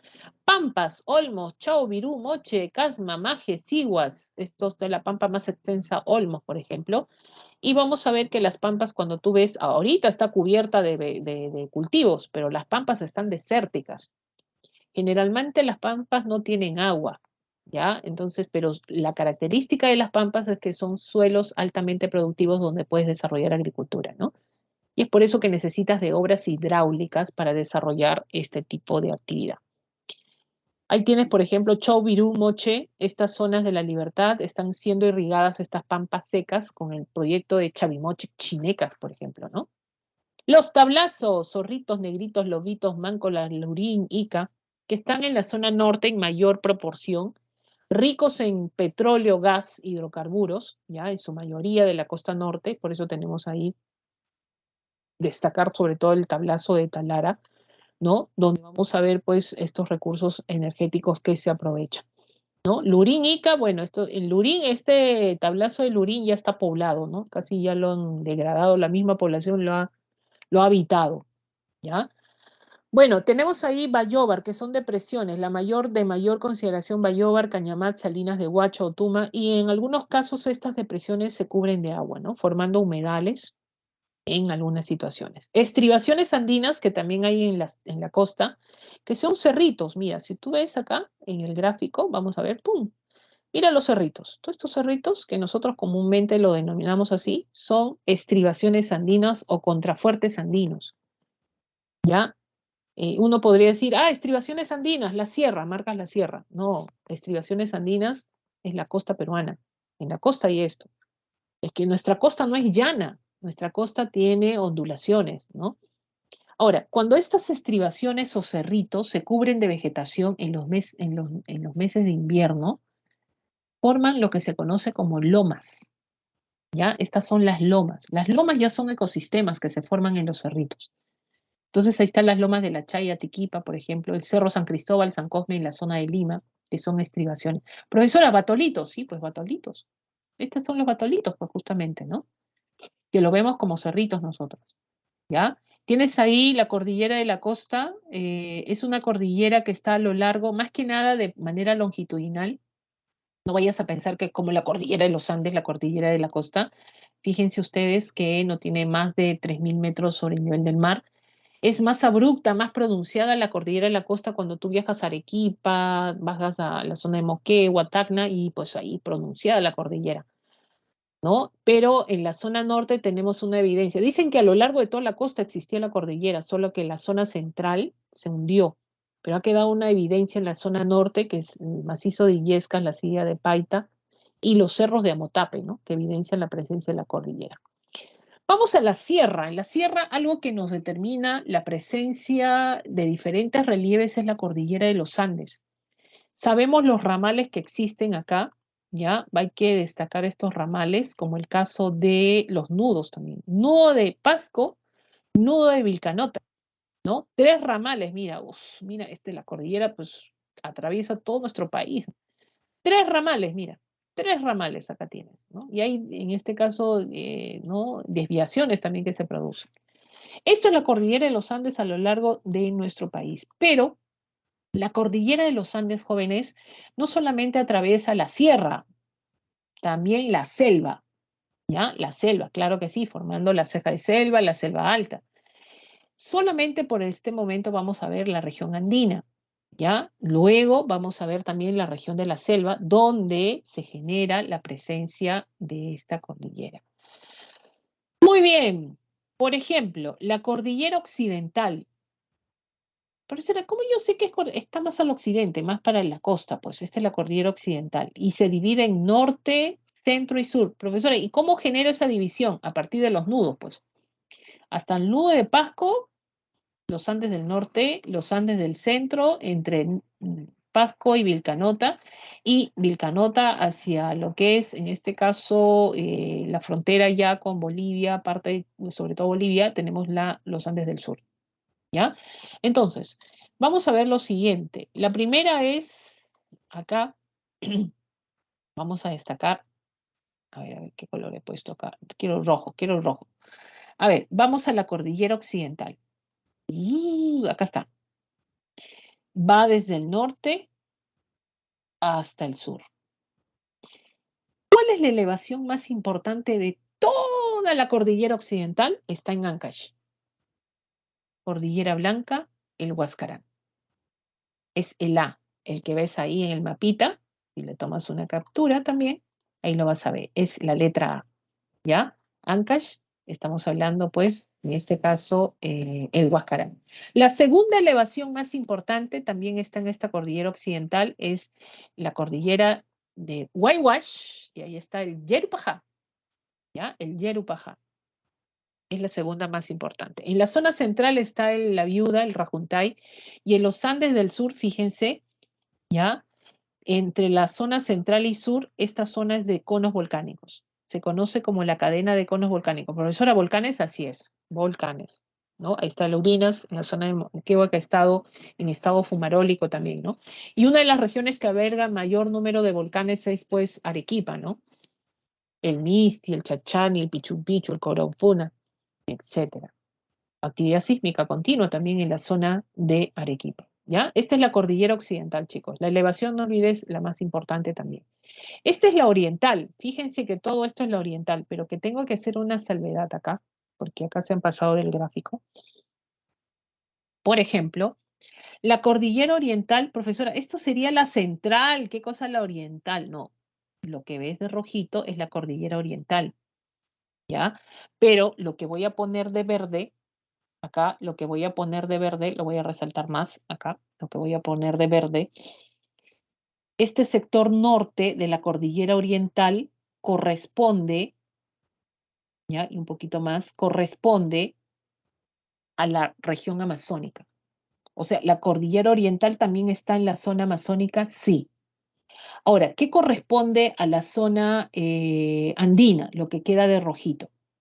Entonces, ¿cuál sería? Ahí tenemos, por ejemplo, ¿ya? La cordillera oriental de los Andes del centro, o sea, estás en el centro, ¿no? En este sector central, ¿ya? Vamos a encontrar, por ejemplo, la F, que sería la cordillera de Vilcanota, y E, la cordillera de Vilcabamba. Y en los Andes del sur, o sea, cordillera oriental de los Andes del sur, corresponde la letra G, que es la cordillera de Carabaya. Carabaya, G, F, Vilcanota, E, Vilcabamba. De estos tres sectores, por ejemplo, de la cordillera oriental, una de las elevaciones que destaca es el Ausangate, el lago mayor del Cusco, dicen, ¿no? Que está en la zona de la cordillera de Vilcanota. Y en la zona que está cerca a la parte ya de Bolivia, Carabaya, ahí está el Allen Capac, uno de los nevados más hermosos en el mundo, ha sido categorizado también de esa manera. ¿Ya? Entonces, vamos a encontrar en este sector. No olvidemos que la parte centro-sur es más andino, la parte norte tiende a ser más de la Amazonía.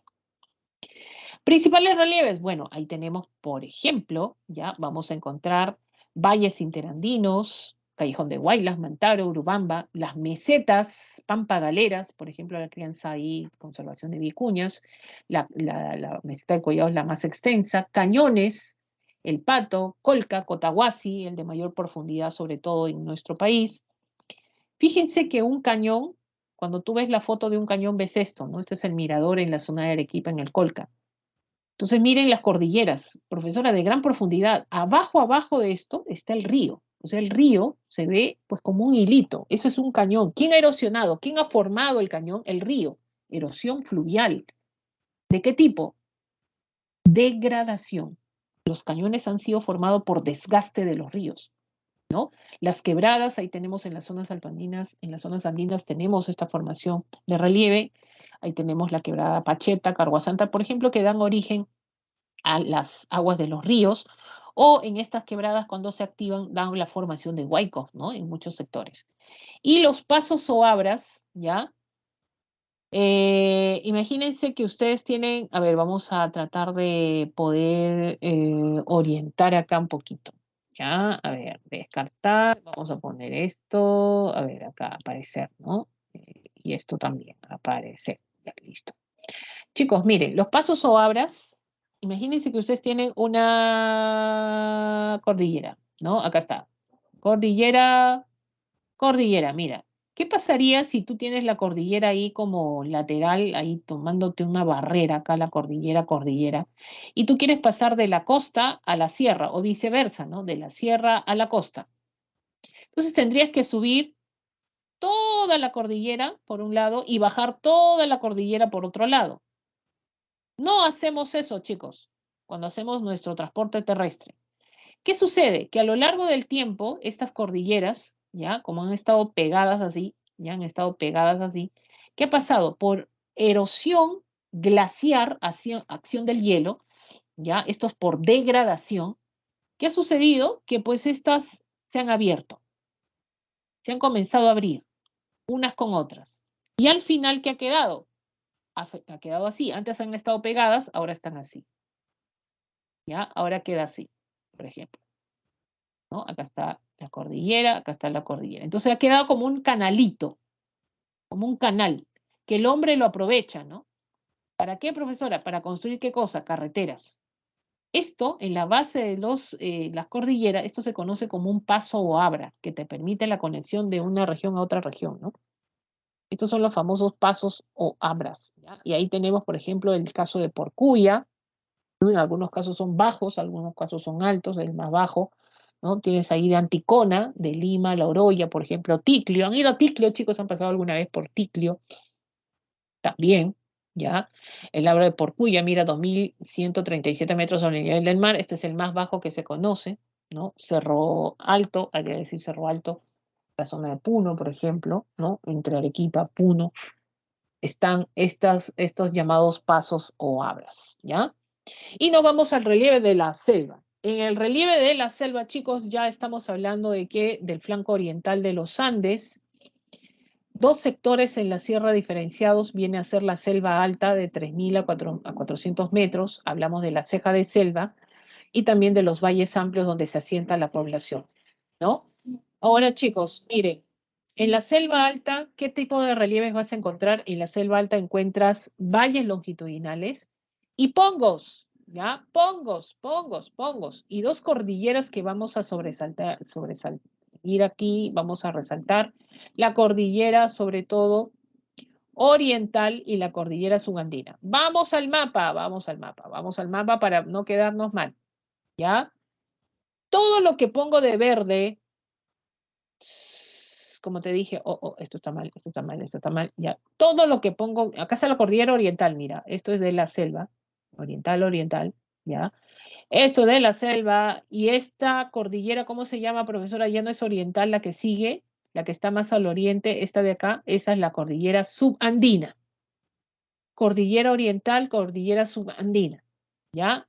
Y lo de rojito es la región andina. Y estos dos pertenecen a la selva alta. Ojo. Ahora, ¿qué sucede? ¿Ya? ¿Qué sucede cuando tenemos ahí, ¿ya? Cuando tenemos ahí un río, por ejemplo, el río Marañón. Viene el río Marañón y corta las cordilleras. Mira, los ha cortado.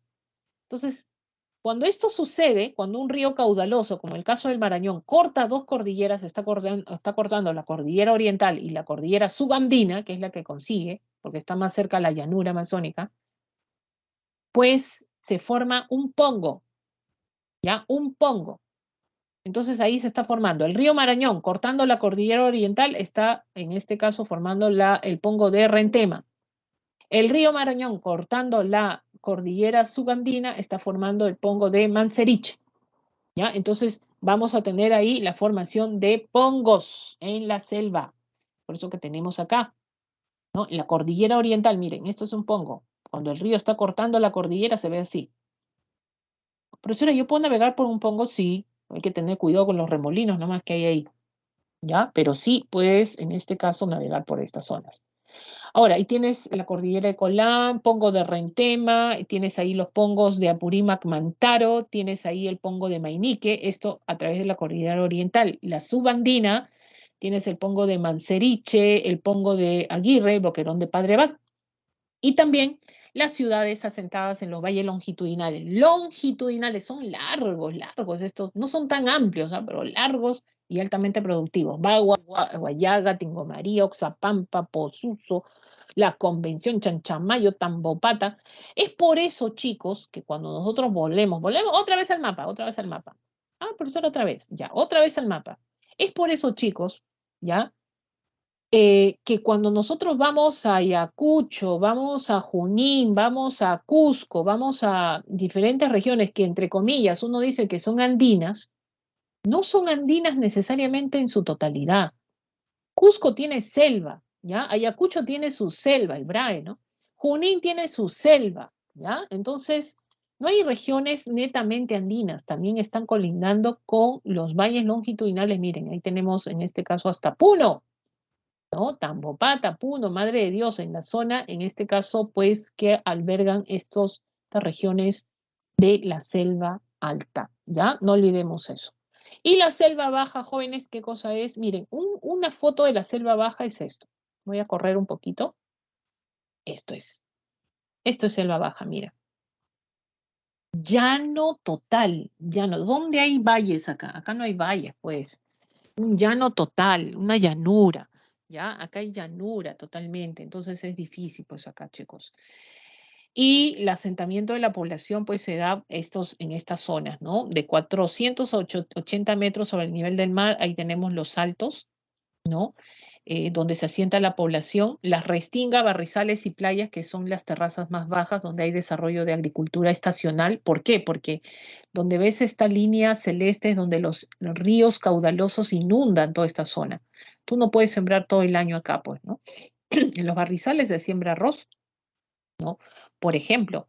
Pero acá, cuando crece el nivel de los ríos, inunda. Y por eso que los sembríos acá en estas regiones son estacionales.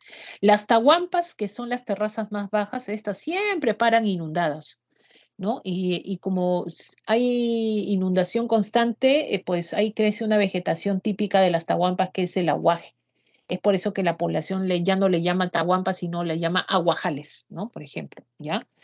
Y finalmente tenemos estos relieves que vamos a pasar rapidito, el caso de los filos, que son cerros de poca elevación, que encuentras también los altos, donde se asienta la ciudad de la Selva Baja, el caso de Pucallpa, el caso de Madre de Dios, el caso de Iquitos, por ejemplo. Las restingas, donde hay cultivos de hortalizas, por ejemplo. Los meandros son estos ríos que forman estas sinuosidades en la llanura y que dejan estas formas de lagunas en medio en su recorrido, cortan y se desvían y forman estas lagunas en forma de herradura o media luna, que se conocen como cochas o tipichcas, ¿ya? Cochas o tipichcas, dicen ahí. Las playas, utilizadas también para cultivo o también centros de recreación, tahuampas, que siempre están inundadas, los barriales, fíjense ustedes que para el cultivo de arroz, y la cordillera, profesora, ¿hay cordillera en la selva si todo es plano, profesora, en la selva baja? Vamos al mapa, al mapa, al mapa, al mapa, al mapa, al mapa, al mapa. ¿Ya? Es que con el mapa vas a poder todo. Vamos a borrar todo, ¿ya? Adivinen dónde está la cordillera de Contamana en la selva baja. Es esta de acá. Esta que sale de acá y se va para Brasil. Todo esto. Esto es Contamana, que está entre Loreto y Ucayali. Ultra oriental de San Francisco también se conoce, ¿ya? Y esta cordillera, chicos, no sobrepasa los 80 metros sobre el nivel del mar, me parece, nada más. No es muy alta. Chicos, nos vamos a las claves, nos vamos a educación cívica rapidito. Si pueden tomar una captura, y están las claves de la semana 2 de geografía, ejercicio 1C, ejercicio 2D. Espero que se haya entendido un poco. He tratado de hacer lo más entendible posible, a pesar que hemos hecho tantas cosas ya, en el sentido de que es necesario. Hoy, ¿qué pasó acá? Por ahí. Vamos a cívica. Chicos, ¿se ve el PPT de cívica? Díganme sí o no, por favor. Ya, a ver, tranquilos, tranquilos. Esta sí es una parte, vamos a ver el marcador, listo. ¿Se ve? Sí, gracias, gracias, gracias, gracias. Vamos. En el caso de cívica, eso sí es corto, pero no deja de ser importante. Vamos a ver la parte de ciudadanía, ¿ya? En este caso vamos a destacar ciertas nociones en el caso de cuándo somos un ciudadano, por ejemplo, ¿no? Aquellos que han ya adquirido los 18 años ya son considerados como ciudadanos. Adquieres una condición jurídica política, ¿no? De todas maneras, política, eliges autoridades, condición jurídica, ya tienes deberes que cumplir dentro de tu ciudadanía. Es por eso que a partir de acá vamos a tener el ejercicio. Para ejercer tu ciudadanía tienes que estar inscrito en registros de la RANIEC y obtener tu DNI de todas maneras. Si no, pues no estás dentro, no existes dentro de esta condición, ¿no? Profesora, yo cuando era niño, dependía de mis padres, sí. Una vez que cumplas los 18, todo lo que hagas tú, lo asumes tú. La responsabilidad es exclusivamente tuya. ¿Ya? Tus padres te pueden ayudar, sí, pero tú tienes responsabilidades. Ahora, esta capacidad jurídica, según se establece en el Código Civil, la capacidad de goce dice que se adquiere con el nacimiento, cuando nosotros, en este caso, bueno, venimos a este mundo cruel, ¿no? Y la actitud que tiene el sujeto de ser titular de derechos y deberes. ¿Qué significa que adquieres derechos y deberes ya cuando tienes esta capacidad de goce? Y el ejercicio es cuando ya tienes la mayoría de edad, ¿no? Tú como persona ya adquieres derechos y deberes, ¿no? Uno puede decir, más nos gustan los derechos a nosotros más que los deberes, porque los deberes son las obligaciones y los derechos son las facultades, ¿no? Entonces, por ahí te estás diciendo, mamá, una vez que cumpla los 18 años me voy de tu casa, nunca más me vas a ver. Oye, a mí me dicen eso, yo listo tu maleta y en la puerta te espero con la maleta, ¿no? Aprovechen, chicos, que tienen sus padres que todavía están con ustedes, ¿no? Los apoyan hasta una cierta edad, a pesar que han cumplido los 18 años y de esa manera están apoyando en que ustedes tengan a estudiar, a formarse, aprovechen esa condición que tienen, porque ellos ya a los 18 años no tendrían la obligación, salvo que estudien, ¿no? Habría una obligación de por medio. Y de esa manera ya tienes, puedes participar tú como ciudadano en asuntos públicos. Profesora, ¿yo puedo formar parte de un partido político, un movimiento político? Sí, ya puedes, ¿ya? Esto incluye a todas las personas con, en este caso, con discapacidad. A todos se trata con igualdad, la famosa inclusión, ¿ya? Tú tienes las capacidades innatas, tu cerebro funciona, listo. Tu capacidad de ejercicio se ejerce. Nadie te puede, en este caso, restringir eso. Pero, chicos, existe la condición que los derechos ciudadanos pueden ser suspendidos. Ojo que los derechos ciudadanos nunca se pierden, ¿ah? Los derechos nunca deben perderse, salvo que mueras. Pero llega un momento que llegan a suspenderse, ¿no? Los derechos. ¿Por qué se suspenden? Por pena privativa de la libertad, cuando un juez te ha sentenciado a ti, ya te ha sentenciado a 10 años de pena privativa, te ha dicho, un juez, hay una sentencia del Poder Judicial, tus derechos ciudadanos van a suspenderse por 10 años. O sea, entras a la cárcel, el recinto penitenciario, y ahí, quiero ir a votar, profesora. No, porque han sido suspendidos tus derechos ciudadanos. Quiero participar en un movimiento político. No, porque tus derechos ciudadanos han sido restringidos por pena privativa de la libertad. Ojo, que si te han dado, en este caso, eso de, no hay una sentencia solamente por investigación de un delito y hay una detención preliminar donde estás en la cárcel y ningún juez te ha sentenciado, tú puedes ejercer tus derechos ciudadanos, ¿ah? Incluso puedes participar para elección de autoridades. Así fue elegido un gobernador del Perú, donde estaba en la cárcel y fue elegido gobernador de Cajamarca, me parece. ¿Por qué?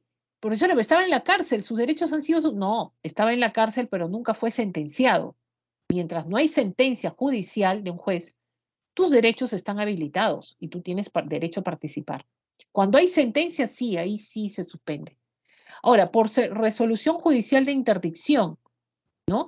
La interdicción significa que uno de tus familiares te va a ir a declarar interdicto mediante un juez donde a ti te están declarando que eres incapaz de expresar libremente tu voluntad. Entonces, ¿qué pasa cuando una persona no puede expresar libremente su voluntad? Pueden aprovecharse de ti porque tú, como tienes tu ciudadanía, pueden falsificar tu firma, puedes vender propiedades, no, en este caso, pues no, muchas cosas que pueden aprovecharse. Entonces, ¿qué hace los familiares? Van al juez y piden una interdicción para que esa persona no se suspendan sus derechos ciudadanos. Y de esa manera, pues cuando no quieras ir a votar, no vayas a votar y no te van a cobrar multa incluso. ¿Quiénes van a resolución judicial de interdicción? ¿Quiénes no pueden expresar libremente su voluntad? Los ebrios, alcohólicos, toxicómanos, ¿no? Que tengan enfermedades mentales, ¿no? Enfermedades degenerativas, por ejemplo, que no les permitan expresar su voluntad a aquellas personas, de repente tus papás. Profesora, mi papá está con Alzheimer. Profesora, yo puedo declararlo interdicto y en este caso, sí, anda el juez para declararlo interdicto, como ya tiene esta enfermedad degenerativa, se le declara interdicto y el juez te va a decir que tú vas a administrar todos sus bienes. Eso hacen los hijos a veces con los papás, ¿ya? Se declaran interdicto a los papás para que se suspendan esos derechos. Ciudadanos, por sentencia con inhabilitación de los derechos políticos. ¿Qué significa? Pues que acá, jóvenes, el Congreso, por ejemplo, te inhabilita políticamente. No vas a tener derecho a participar en ninguna elección de autoridades. ¿Por qué? Porque te han descubierto en casos de corrupción, puesto en un proceso, ¿no? En este caso, que ha generado la falta al honor, al Estado, etcétera, ¿no? Entonces, por lo tanto, te pueden inhabilitar políticamente. Fujimori fue inhabilitado, el presidente Vizcarra fue inhabilitado, por ejemplo, ¿no? Y lo realiza el Congreso también por ese lado, ¿no? Y se suspenden tus derechos por un cierto tiempo. Ahora, ahí están los deberes. ¿Cuáles son estos deberes? Tienes deberes y obligaciones, responsabilidades que debes cumplir como ciudadano. Honrar a tu patria y defenderlo, ¿no? De los intereses generales, defender la Constitución y las leyes. Sufragar, chicos, es un derecho y un deber. ¿Ah? ¿Por qué un deber? Porque es obligatorio, pues porque si no pagas tu multa. Porque es porque es un deber por eso, pero porque es un derecho, porque tú tienes derecho a elegir autoridades. Entonces, a pagar tributos también, que es un deber que tú tienes que asumir, porque si no lo haces, pues el Estado te sanciona de por medio también, ¿no? Puede haber evasión de impuestos, profesora, anda a ver lo que te pasa. Y mecanismos de participación ciudadana, hay un conjunto de sistemas de participación para el ciudadano donde ellos pueden pueden hacerlo de dos maneras, ¿no? Una es de participación, o sea, tú participas acá como ciudadano, por ejemplo, eligiendo autoridades a través del voto. No olvidemos que el voto es a partir de los 18 años hasta los 70 años, es obligatorio. Profesora, mi abuelito tiene 70, ¿es obligatorio? Sí, tiene que ir a votar, si no le va a caer la multa. Profesora, mi abuelita tiene 71. Ah, no, ella no. Ya cuando tiene 71 es facultativo. No olvides que el voto es igual, libre, secreto y obligatorio para todos. ¿Puedo presentar iniciativa de la reforma de la Constitución y las leyes, profesora? Sí, tú como ciudadano lo puedes hacer, ¿ah? Para eso necesitas firmas del 0,3% de la población electoral. Es bastante, imagínate, de 3 millones, saca la población electoral 28 millones, el 0,3%, las firmas en este caso, de ese grupo de personas, tienes que sacar para presentar a las autoridades electorales. ¿Y dónde se va a reformar la Constitución? En el Congreso. ¿Dónde se va a emitir la ley o aprobar o desaprobar? En el Congreso. O sea, tu iniciativa la puedes hacer, pero finalmente los que aprueban y desaprueban es el Congreso. Por eso nadie se atreve, porque en el Congreso no hacen nada, ¿no? Por ahí, perdón la palabra. Y referéndum, chicos, referéndum se refiere a las firmas que puede solicitar un referéndum a través de las firmas y los ciudadanos lo pueden hacer con menos del 10% del electorado nacional. Todo estos son derechos de participación. Tú como ciudadano lo puedes hacer, ¿no? Y también ahí tenemos, por ejemplo, el referéndum. Esto, cuando yo presento, ¿qué cosa puedo someter a referéndum? Puede ser total o parcial de la Constitución, ¿ya? Ojo que acá interviene, cuando tú apruebas algo en un referéndum acerca de la Constitución, el Congreso lo tiene que aprobar, ¿no? El Congreso siempre está de por medio. Aprobación de leyes, normas regionales, ordenanzas municipales también pueden someterse a referéndum. Todo lo que tenga que ver con materias de descentralización o leyes, decretos legislativos, que lo emite en este caso el Poder Ejecutivo, decretos de urgencia, estos son emitidos en este caso por el Poder Ejecutivo, que también pueden ser sometidos a referéndum. ¿Ya? Finalmente, ustedes deciden marcando sí o no. Y derechos de control. ¿Qué significa derechos de control? Yo como ciudadano controlo autoridades. Por ejemplo, puedo revocar autoridades. ¿Qué autoridades pueden ser revocadas? Alcaldes, regidores, gobernadores regionales, vicegobernadores o jueces de paz. ¿Qué tienen en común todas estas autoridades que han sido elegidos por mí, por voto popular? Profesora, ¿yo puedo revocar al presidente? No, al presidente, pero lo he elegido por voto popular. No, al presidente lo hace el otro poder del Estado, que es el Congreso, lo vaca. ¿ya? En cambio, autoridades como alcaldes, regidores, gobernadores, es revocatoria y lo puedes presentar tú con 25% del electorado local. Por ejemplo, si en tu distrito quieres revocar a tu alcalde, necesitas el 25% de las firmas del electorado de tu distrito. ¿Ya? Y finalmente se convocan, es un proceso electoral. Tú sales un domingo a marcar si está revocado o no tu autoridad. Entonces se da de esa manera, ¿no? ¿Lo apruebas o no lo apruebas, finalmente? Y la remoción de autoridades es la facultad que tienen los ciudadanos de privar de su cargo o empleado a un funcionario designado por otra autoridad superior. Es como que yo hubiera designado, yo soy la gobernadora de Ancash, y designo al director general de educación. Entonces, todos están quejándose que es un corrupto, yo no quiero sacarlo, pues yo lo he designado. Tú no lo has elegido, yo lo he designado. Pero tú puedes sacarlo de su cargo, sí, ¿no? Con el 50% de firmas del electorado local. Presentas eso y puedes generar la remoción. Eso es remoción. Revocatoria es otro, cuando son autoridades que han sido elegidos por voto popular. Remoción no, cuando ha sido designado por otra autoridad.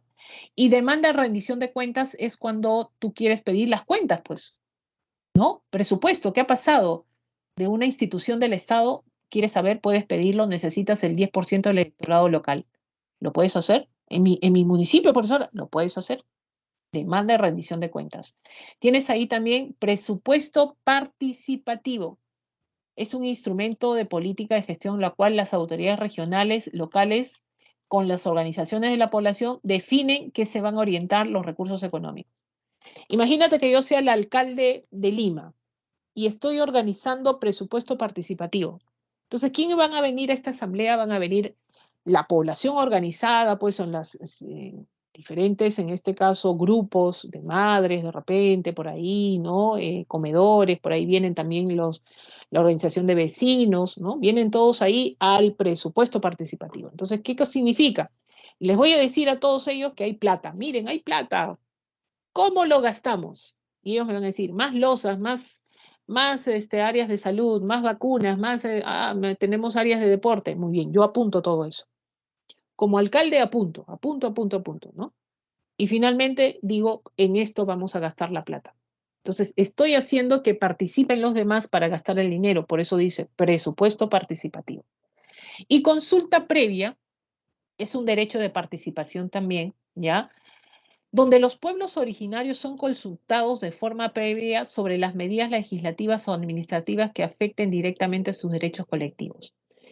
En una comunidad campesina o nativa, porque esto se da en la sierra o en la región andina, en la sierra o en la selva, pues se ha descubierto en una comunidad campesina, se ha descubierto pues un yacimiento de oro, ¿no? Y yo como Estado, pues quiero explotar eso, ¿no? Hay un capital extranjero que va a venir a invertir.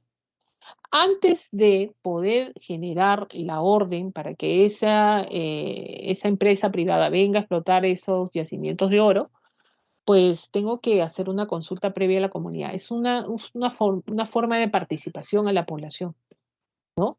Ves las caras de descontento ahí porque le ofrecen pues el oro y el moro, mira que no va a haber contaminación, que vas a vivir mejor, vas a tener más escuelas, ¿no? Entonces la gente, mucho no ha estado de acuerdo con estas consultas previas donde ellos han dicho a veces que no, y igual lo han hecho.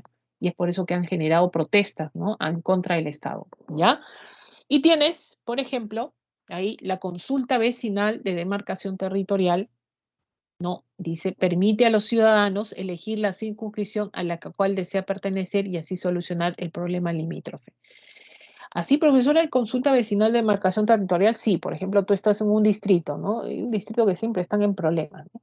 Tienes ahí Magdalena y San Isidro, ¿no?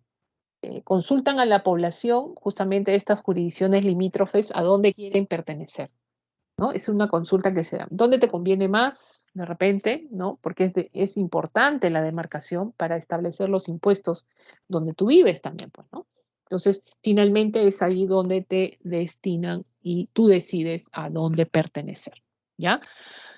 Muy bien, chicos, vamos ahí, vamos a resolver un ejercicio al menos. Dice, debido a los casos de corrupción y diversas infracciones constitucionales, el Congreso de la República impuso una serie de sanciones. Mira, el Congreso de la República impuso, si alguien sabe la clave, en este caso, claro, se está pasando la hora.